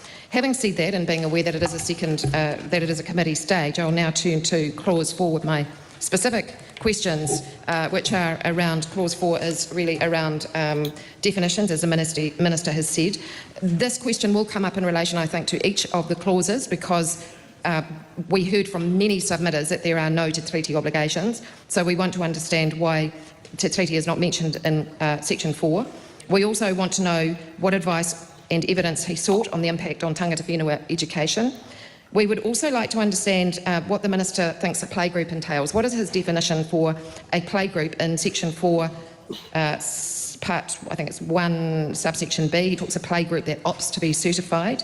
Can he please define a playgroup for us? And also, what are the circumstances in which a playgroup would not be able to be certified under the Act? Is any playgroup able to be certified, or are there some criteria, and where will those criteria be located so that the Director can do their oversight job? Finally, what is the difference between an early childhood service and a playgroup? Madam Chair, I do have some other questions also on this regarding the RIS, Madam Chair. Ingrid Leary. Thank you. We have heard in the RIS that there has been a lack of consultation. This is mentioned on page 48. Yep. And so, again, coming to these definitions that the Minister has referred to and that we see in subparts A and B, what assurance do we have that the definitions that he provides around those groups, playgroups and early childhood service actually align with the sector expectations? We also want to know how they will be assessed for standards when they haven't been consulted on, and that again refers to the RIS page 48, where there is actually a repeated theme throughout the RIS about the lack of consultation. I also had some legal questions, which is where, given I've referred to the absence of Te Tiriti, does the Minister accept that this could undermine the Crown obligations, and if not, why not, if he could answer that question? why doesn't it include Te Tiriti obligations in the key definitional clauses? So some of our other questions relating to Te Tiriti will be around the impact of the absence of Te Tiriti. Those are different questions, Madam Chair, but for the purposes of this section, we would like to know why it is not mentioned in the key definitional clause, and that will go to my later question, which comes around under the schedule, where we see implicit references to things like pūnareo and kohangareo and so on. And finally, in the RIS at page 30, there has been an identification of a risk of confusion. Again, this is around some of the lack of certainty around the early childhood service and the playgroup. So getting a very clear steer from the Minister as to where he gets these definitions from, whether they align with the sector, what consultation, if any, was done, and what will happen in the absence of having alignment on those definitions. Also, minimum standards and a playgroup that opts to be certified. Are there circumstances in which they cannot be? If so, what are they? And the same to an early childhood service. We will have many more questions on part 1, Madam Chair. Madam Chair. The Honourable David Seymour. The Minister's just taken 8 minutes to ask 2 very simple questions. First of all, the playgroup is defined in the wider Education and Training Act as a group that meets on a regular basis, but where children don't attend for more than 4 hours at a time. There are other definitions, but the point is that the definition is already in the wider Act. The absence of a definition of the treaty in the interpretation section of this Act. I'm an ambitious politician, and I thought about getting some of my ideas about defining the treaty perhaps into this Education Amendment Bill, but I actually just don't think defining the Treaty of Waitangi should be done here in this interpretation section of the Education and Training Act. It's amazing how he has to mention the point that Ingrid Leary filibustered for 8 minutes. Like he had to highlight that as the first point. But talking about the playgrounds, right? I've got the bill open right here, and I just quickly looked over it. You know, there's inconsistent terminology here for playgroups. Like the bill uses playgroups. Let me just scroll down because my computer's doing silly things now. Here we go. The bill used playgroups in one section, right, and certified playgroups in another. The committee recommends consistently using certified playgroups to specify that the director's complaint function applies only to those playgroups that have opted into the certification system. So there's little things like that which make you go, what the fuck? But you know, there's significant inconsistencies even within the bill. But not to mention that 83.9% of submitters actually recommended this bill does not go ahead. Yeah, it got a lot of people. Yeah, it's just like, oh my god, what are we doing with this? Where are we going? Brie, help. Yeah, I just think, I also thought it was funny how he starts off with the took 7 minutes to ask 2 questions. It's just interesting how the speaker seems to call out Lawrence but not Seymour, and he does the same kind of starts getting a bit personal. I just find that really interesting compared to earlier. But well, we got different person in the chair this time. We've got Maureen in there, not Barb's. Oh yeah. Well, yeah.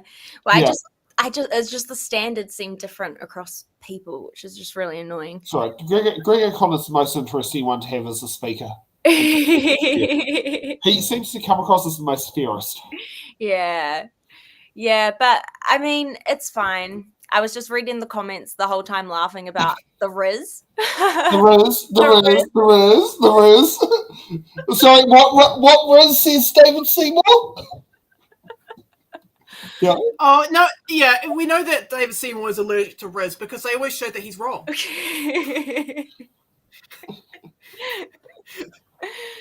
But yeah, again, it wouldn't be a David Seymour bill without having with no consultation, right? Yeah, rushed consultation process. Or consultation that he doesn't agree with him, and he'll still sit there and plow on through anyway. I mean, put it this way: he would be the person who would sit down there and tear down a homeless shelter, even if you sat down there and you had the local Anglican church in Epsom members barricading themselves in chains around it. Yeah. But yeah, it wouldn't be a David Seymour bill without rushed consultation or lack of child safety assessment and, ignoring the overwhelming majority. I'm surprised he hasn't sat there and suggested we should remove car seats from cars. Oh, that'll be next. It was interesting that he said oh, you know, I'm a very ambitious person and, you know, I want to make changes to the treaty through the education system. Like, can you not put your weird ideological, like, ideas, like, not test them on our children? The reason why he doesn't include the treaty is because he knows he's going to get cooked on anything treaty related. He's been cooked already with the Regulatory Standards Bill. He's been cooked already with the Treaty Principles Bill. Mm-hmm. You know, there's only so much cooking that you can do on him before he turns to like a Yeah, he's just getting more and more crispy by the second. I love like metaphors like that. Oh, and yes, thanks for that, Jason. Yeah, thanks for that, Jason. Yeah. Just a reminder for those who are watching, we've got a poll at the moment. Please go out and vote. Okay, let's kick off with Arena Williams, and we'll see if the first word that David Seymour mentions is the 5-minute speech. Arena Williams. Chair, on to Clause 5. This is an important part of these reforms, and there are a number of submitters who wanted us to spend some time here and really understand the trade-offs and the choices that are being made here by government to prioritise certain sets of values in the education system here. Just for the House's attention, so Section 14 in the Education and Training Act 2020, which is being amended, it has 3 parts. Some of those are being picked up here, but some of those are a bit different. So they are about setting standards for quality. There is also a mention of provision there, which we'll get to in a second, but also the second one is about health and safety and wellbeing of children, and the third one is about enabling parental choice. Those are all important things, and they are mirrored here, but the difference is that when submitters came to the committee and they raised their concerns, particularly those providers of things like kindergarten services, those providers who are community-based, have a long history of provision for children, you know, after, say, the Second World War, the establishment of play centres and play groups, those organisations that were represented at the committees by their bodies continue to raise the point that in putting the new 14B as it is here, and then also backing that up with the new 14A points around you know, establishing this for parents, and so parents and caregivers have more information. They felt that there was sort of a decentering of children's wellbeing and children's rights in this, and that's a fair enough point. So I want to first ask the Minister, is it his intention to do that? Is it deliberate that these objectives sort of create a new hierarchy of how you might balance both the wellbeing of children and education provision with the rights of parents, which obviously do exist and have been catered for in the original Act at Section 14, but in a different sort of way? Or is it the case that that is the same balancing exercise, and yet we're introducing then other sort of provisions about how you might interpret that? And, you know, the second question is around how this should be interpreted. When we talk about 14B, as it's written there, supporting choice of parents and caregivers to participate in the labour market, that is a good thing. Is that an acknowledgement of, you know, really just the administrative arrangements that are around this now? Some departments that are outside of education manage this as allocation. They have done that well before the 2020 changes, let alone these changes. Departments like NSD, for instance, administrate the OSCO contracts, which are about providing education services, but they're predominantly because of labour market force participation. It's going to be a goal of any government of New Zealand, I would suggest, that people who have the care of children in their ordinary life should have options and choices around that. Is that intended to be given effect in some different way here, or is it the same balancing exercise, or is there more of an emphasis now, which is what the submitters suggested that there was, on this active labour market participation? And if so, should that be recognised? Should it be clearer if the Minister is trying to give effect to you know, those administrative arrangements that have grown up over time in the public service, that we also have this secondary goal of making sure that parents can participate in the workforce, making it clearer that early childhood education is about that. If that is his intention, and that's what he means, then we should say that. And so those dual purposes there should have a sort of hierarchy and a balance between them, because there are trade-offs to be made by any government. If early childhood education is intended to provide a real range of services that are outside of what is currently being provided for in the market by those providers who came along to the committee and said our number one concern is the welfare of children, our number one concern is their educational development.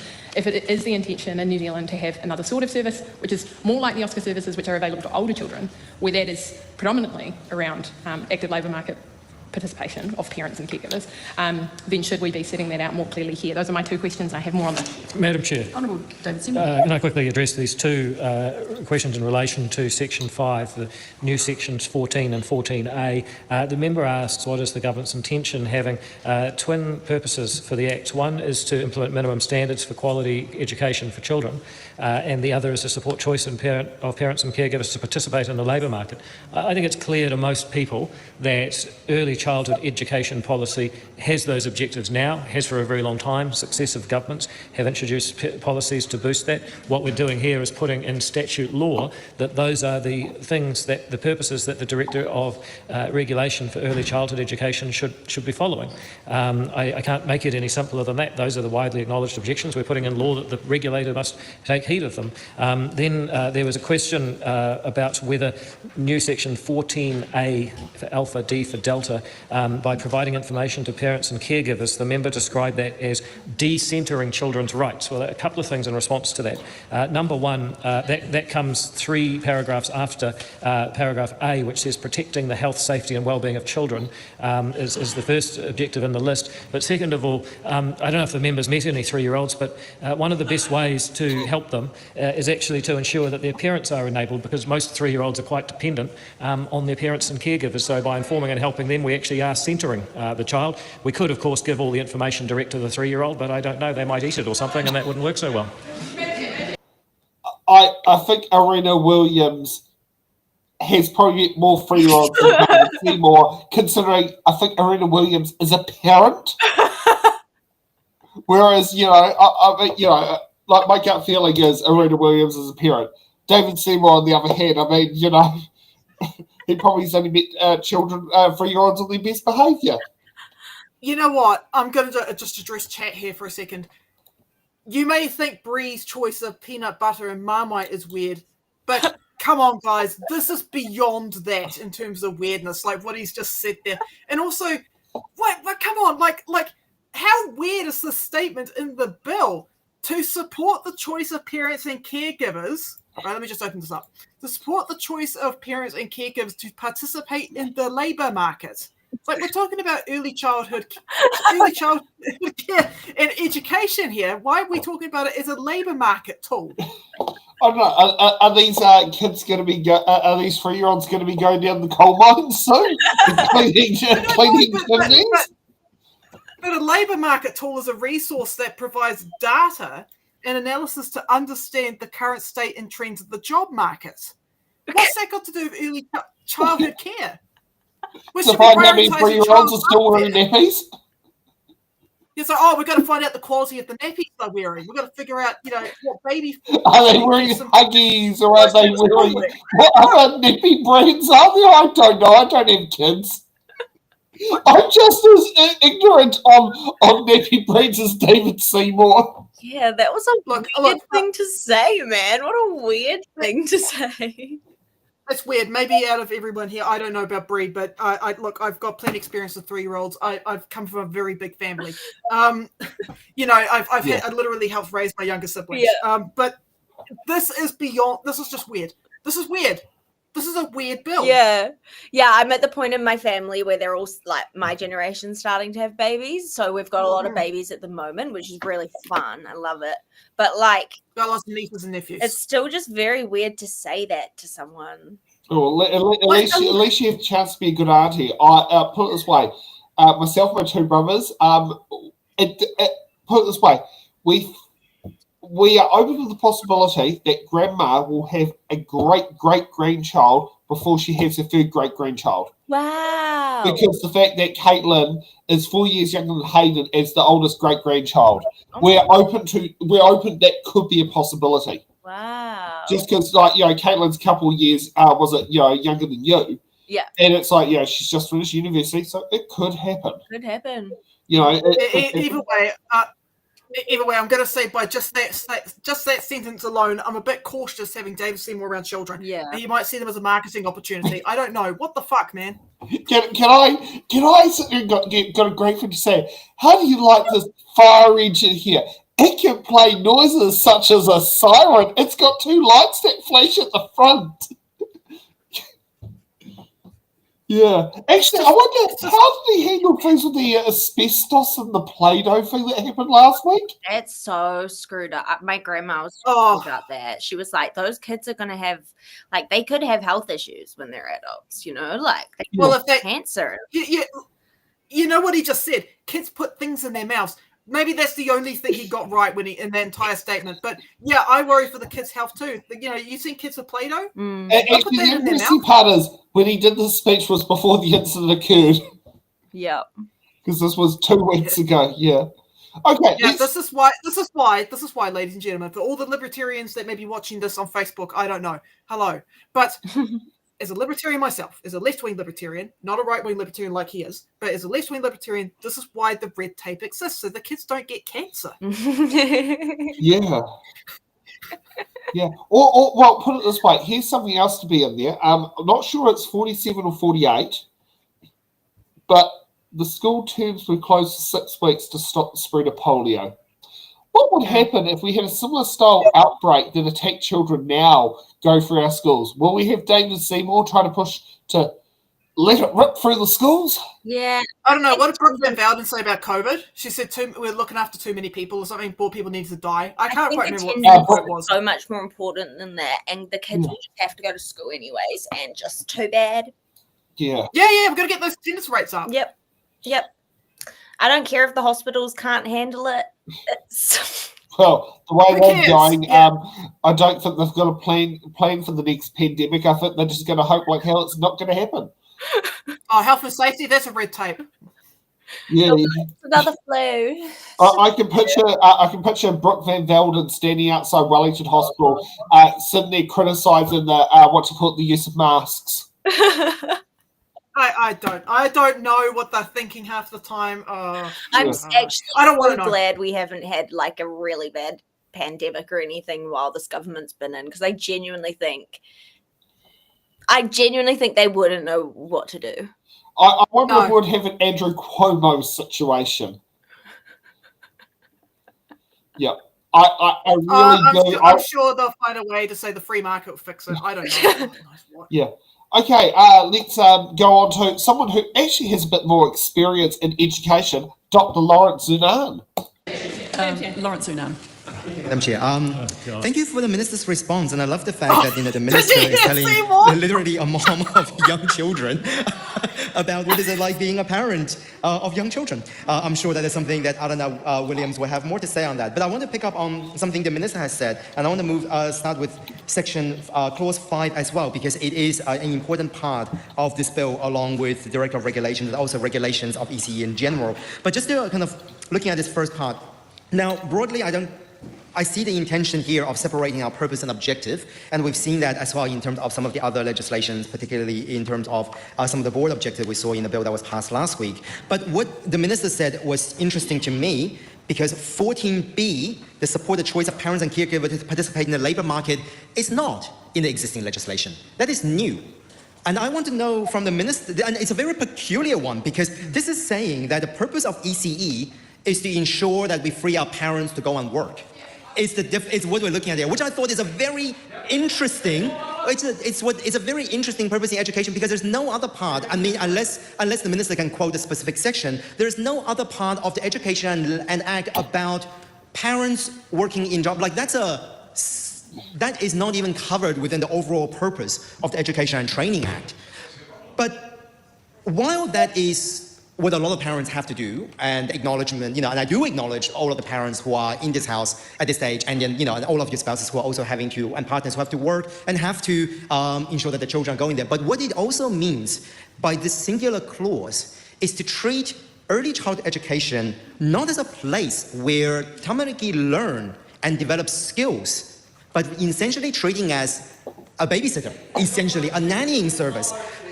But that's exactly why we have this particular section here, and I cannot fathom why the minister would consider including this part when it's not in the existing legislation. Conversely, what we're not seeing, and it's a blatant, it's quite an obvious gap within 14 and 14A, is there is not a single mention of teachers.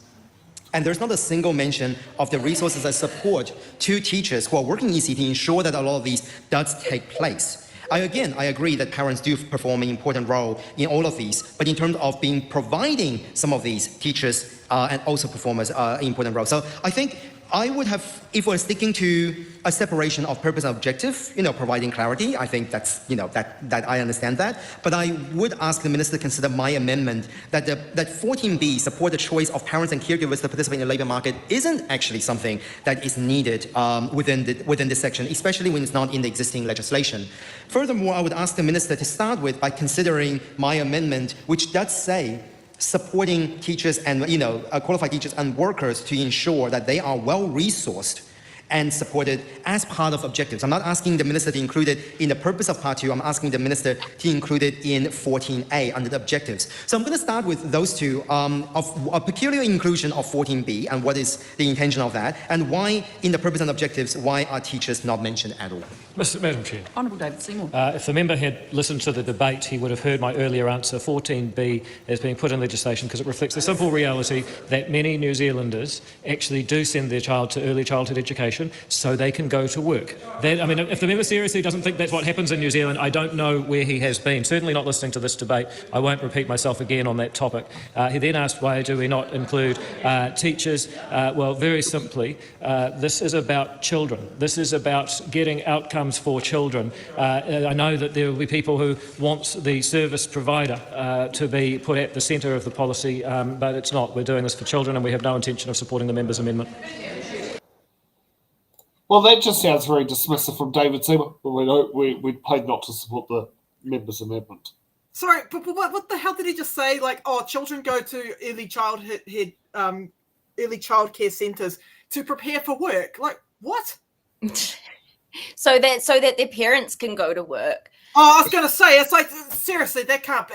I thought that when I was a kid, I thought the collective goal of everyone was that we wanted to leave a world that was better for our kids. So, like, if we're working 40 hours now, then in the future, maybe we'll only work 30. And the goal should be that we don't have to work at all. And we make our life so amazing that we can all just hang out and have fun times. Like, that's what I thought the goal was, and it's been really sad to realize that's not the goal, and some people feel like the goal of life is to just create capitalism. You know what? I wish we could have a day where we could live in a house in a creepy mansion, have the man in the house called Gomez, the lady in the house called Morticia, and have 2 kids there, and they sit there and live off passive income. Better known as the Addams Family. I yearn for the day when both parents don't have to go to work. Yeah. I mean, put it this way. My grandma was a rarity of one of those people who, between when Judy was born and my dad was born, she did go back to work. Oh, yeah. And be the teacher. And okay. Then she took time off again when my dad was a kid. And that's when Granddad became a school principal at the same time when Dad was born. And then later on went back to but as soon as my dad was 5, she was back to teaching. But like that wasn't that common as such when my dad's dad's parents were kids. I mean, my mum's side, both her parents worked. Pretty much as soon as my mum's younger sister was there, both her parents were working. Like, I mean, her mother actually worked like quite a few jobs as well, just to try and keep the house afloat. But I mean, you sit there, you're like looking at like from like 1950s to 60s. Like one parent, like if they only work part time. If the second parent only worked part time, they didn't work full time. Whereas now, like basically, you kind of need to have both parents working full time just to even sit down there and pay the mortgage. I grew up with just a mum, and I literally went to every after school care, every school holiday program. I went to ECE or like kindy, I guess, from literally like 2 weeks old.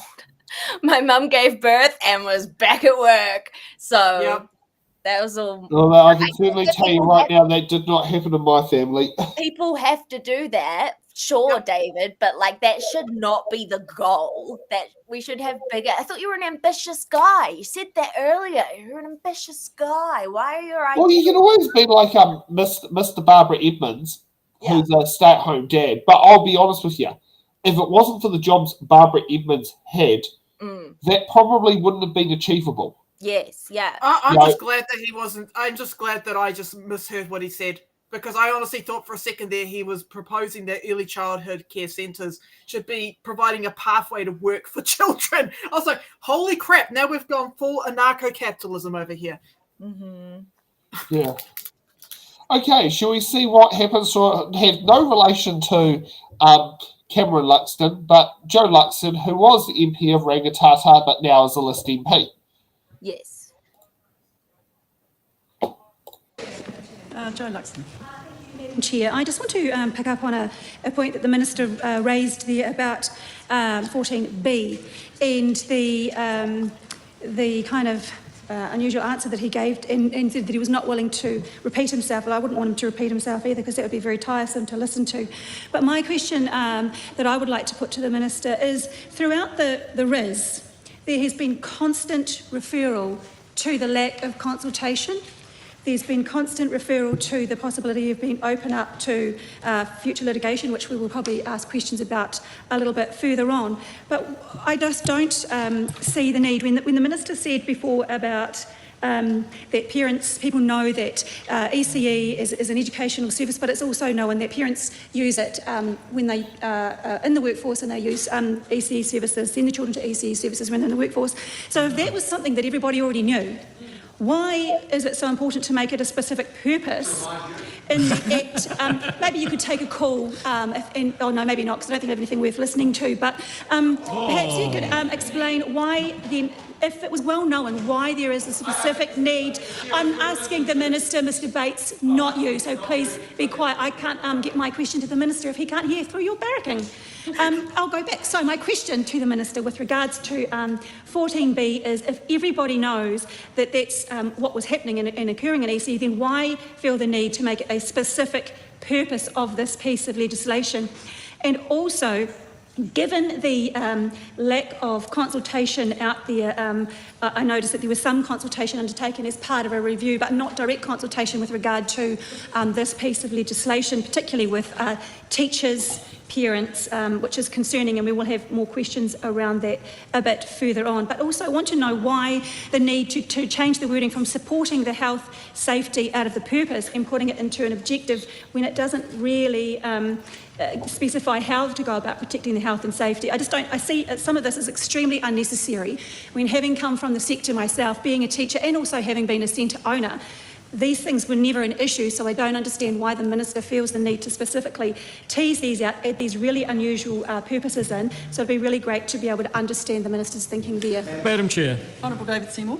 In relation to the first question, why are we putting the requirement in 14B in statute? Well, the whole purpose of this exercise is to put into law the rights and responsibilities of the regulator, and therefore also the rights and responsibilities of the regulated into law. That's the whole purpose of doing this, which I explained in my opening remarks. I'm not sure if that member heard them. And then the question is, has there been enough consultation? Well, actually, this is a process that began in June 2024. 18 months ago, the Ministry for Regulation began consulting literally thousands of teachers, centre owners, parents about their desires for regulation of early childhood education. And this bill puts into place the recommendations that Cabinet agreed after that consultation process. There's probably never been more consultation on a bill of this length to make improvements to regulations. So I'm not very comfortable, and the Government is very comfortable with the amount of consultation that's occurred. Well, it just shows that, the coalition has all the theory and none of the practical, and Labour seems to somehow manage to have one of their MPs a former childcare centre owner. I just like the fact that she just basically roasted him throughout the entire speech. That was good. I like that. Yeah. She just make her Speaker of the House. That was great. Her credibility. I feel like because she owned a centre, it just makes anything you say is stupid. She's like, this makes no sense. I just believe her, you know? Yeah, did they consult her? They should have. Probably not. In-house. No.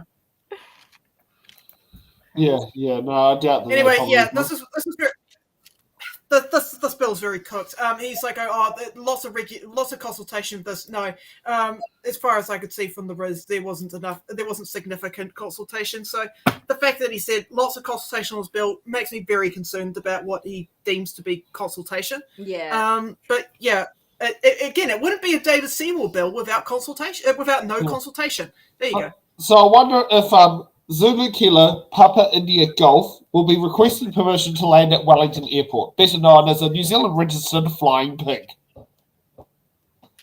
I have no idea what those words mean, but Zulu Kilo is the New Zealand aviation registration codes for planes. Papa India Golf is pig, and it's requesting permission to land at Wellington Airport. No wonder I didn't know what all those words meant. I'm not a pilot. Yeah, I was like, oh my gosh. So yeah. Sorry, that's my ATC era coming in. Yeah. I'm gonna say, bish. That one flew right over my head. It's because like the phonics alphabet, I always just make it up. I'm like, B for Bumblebee. Oh. See, under the phonetic alphabet, B for Bravo. Yes. Yeah, Alpha Bravo, Charlie Delta Echo, Foxtrot, Golf Hotel, India, Juliet, Kilo, Lima, Mike, November, Oscar, Papa, Quebec, Romeo, Sierra, Tango, Uniform, Victor, Whiskey, X-Ray, Yankee, and Zulu. Dang. See, my ADHD doesn't allow me to do that. Yeah, I just make it up. I'm like, pasta, P for pasta. Yeah, but yes, that's what I definitely. I do remember my ATC days of learning the phonetic alphabet because we had to do it. And Echo Lima Victor was a plane that was always at Paraparu Airport, so that was often was used as our training exercises. Was the one particular plane that we always saw from the Cadet Force unit. Yeah, but yes, all planes have the initial two letters of the country registration code followed by 3 letters, which is the actual plane code. Yeah. Well, I used to believe that in the phonetic alphabet, B stands for Brie Elliot. Yeah. There we go, nice and simple. I want to cheekily ask, are you for a chance related to that actor who played David Kearney on Shorten Street, known as Peter Elliot? Also famous for doing our earthquake ads at one stage. Oh no, I'm not. Sorry. The funniest thing is I'm actually not Brie Elliot. That's not my name. My name is Brianna Anglesey. Oh, okay. But I go by Elliot because my great grandmother, that was her maiden name. Her name was Joy Elliot, and she was like my monarch of my family for like till I was 20. She passed away when I was 20. She was 96, I think. So yeah, I just do it to honor her. So can you just tell me what's it like to have great grandparents? Yeah, I know. That's something I've never actually got to benefit. Like, yes, my grandmother's a great grandmother. Yeah. But I'm not the great grandchild. That's Ron and Caitlin. It's the best because the first time I ever sang was at my grand's. So we called her Gran. She's Gran of family. I sang at her 80th birthday. For the first time when I was 6, and that's when I started singing. And then she lived till I was 20, so she was 96. So she was just always old, like my whole life, but always there. But yeah, she was awesome. She like had a Queen's Service Medal back when we had a Queen. I think they still give the. I don't know if they're Queen's Service now, but yes. But if you have them given from the Queen, they're still QCMs. Okay. Yeah, because my grandma's a QCM. Oh, yeah. I guess it doesn't change, right? Yeah, she is a QCM. Ironically, for her contribution to netball, and a lot of that actually was from when she was at Poirot College, and then in retirement, she continued doing netball for like another 15 years. Oh, dang. Yeah. Oh, that's cool. Yeah, like she only gave up would have been in her 80s. Oh yeah, that was when she. There were quite a few changes that happened in her 80s. Yeah, I mean, a lot of netballers say they like either coach or something, like they still involved. Yeah. Yeah, it still kept going. Like it was right up until it would have been pre-Granddad dying. I think it was after he died was when things changed. Yeah. But I mean, by that point, she was living in Paraparaumu. She wasn't living in Poirua, but she kept contributing in Poirua. Yeah. Yeah. Like, I love having grandparents or just great grandparents. So lucky. Yeah. Anyways, we're at the 2-hour mark. I know. Okay, for those who would wondering what sort of submissions that are currently available for you to sit there and put up for submissions, we got the Ngāti Rangihere Tumutumu Claims Settlement Bill that closes on the 3rd of December. We got the Life Jackets for Children and Young Persons Bill closes on the 11th of September. December? And the Land Transport Revenue Bill. Remember, we got to try and get rid of those put more than one ban for vehicles below 3.5 ton on there, because it's no point a Suzuki Alto weighing 800 kgs or a 3.5 ton Hilux to sit there and pay the same amount of road user taxes. Right. And somebody for the tax in the chat. Drive around in a Suzuki Alto. I mean, I've upgraded now to the APV, which is a bit heavier, but I mean, and it can tow, but I mean, come on. And I'm not driving a Hilux, mate. Yeah. Anyways, I just wanted to say thank you so much, Brie, for coming on as a guest and putting up with us. I hope it wasn't too torturous for you. But anyways. No. Okay, that's good. That's good. Okay. But yes, with that, I'm probably, we'll probably just call it here. I need to go eat dinner. I'm very hungry. Anyway, it was great hanging out with everyone. And just remember, this week we've got Scrutiny Week, and we'll be having a special for every night of Scrutiny Week at 7 p.m. tonight. So you'll be joining myself tomorrow, and I've got to try and get Sarai just to lock him tomorrow, but we have Spire Bradley, if you might remember from our days with the Gene Technology Bill, joining us, and going to have a few different guests joining in, because we can't get Laura in for every single show. Brie, you're welcome to join in. I'm not sure what bill will be. But yes, we've had the poll put out there. Who should we cover tomorrow for Scrutiny Week? Everyone's saying Winston Peters won the most vote, but everyone actually wants to cover all the ministers that have been scrutinised tomorrow. David Seymour's getting scrutinised tomorrow as well. It'll be a good day. So yeah, we will see you guys back tomorrow at 7 o'clock. God, that feels weird.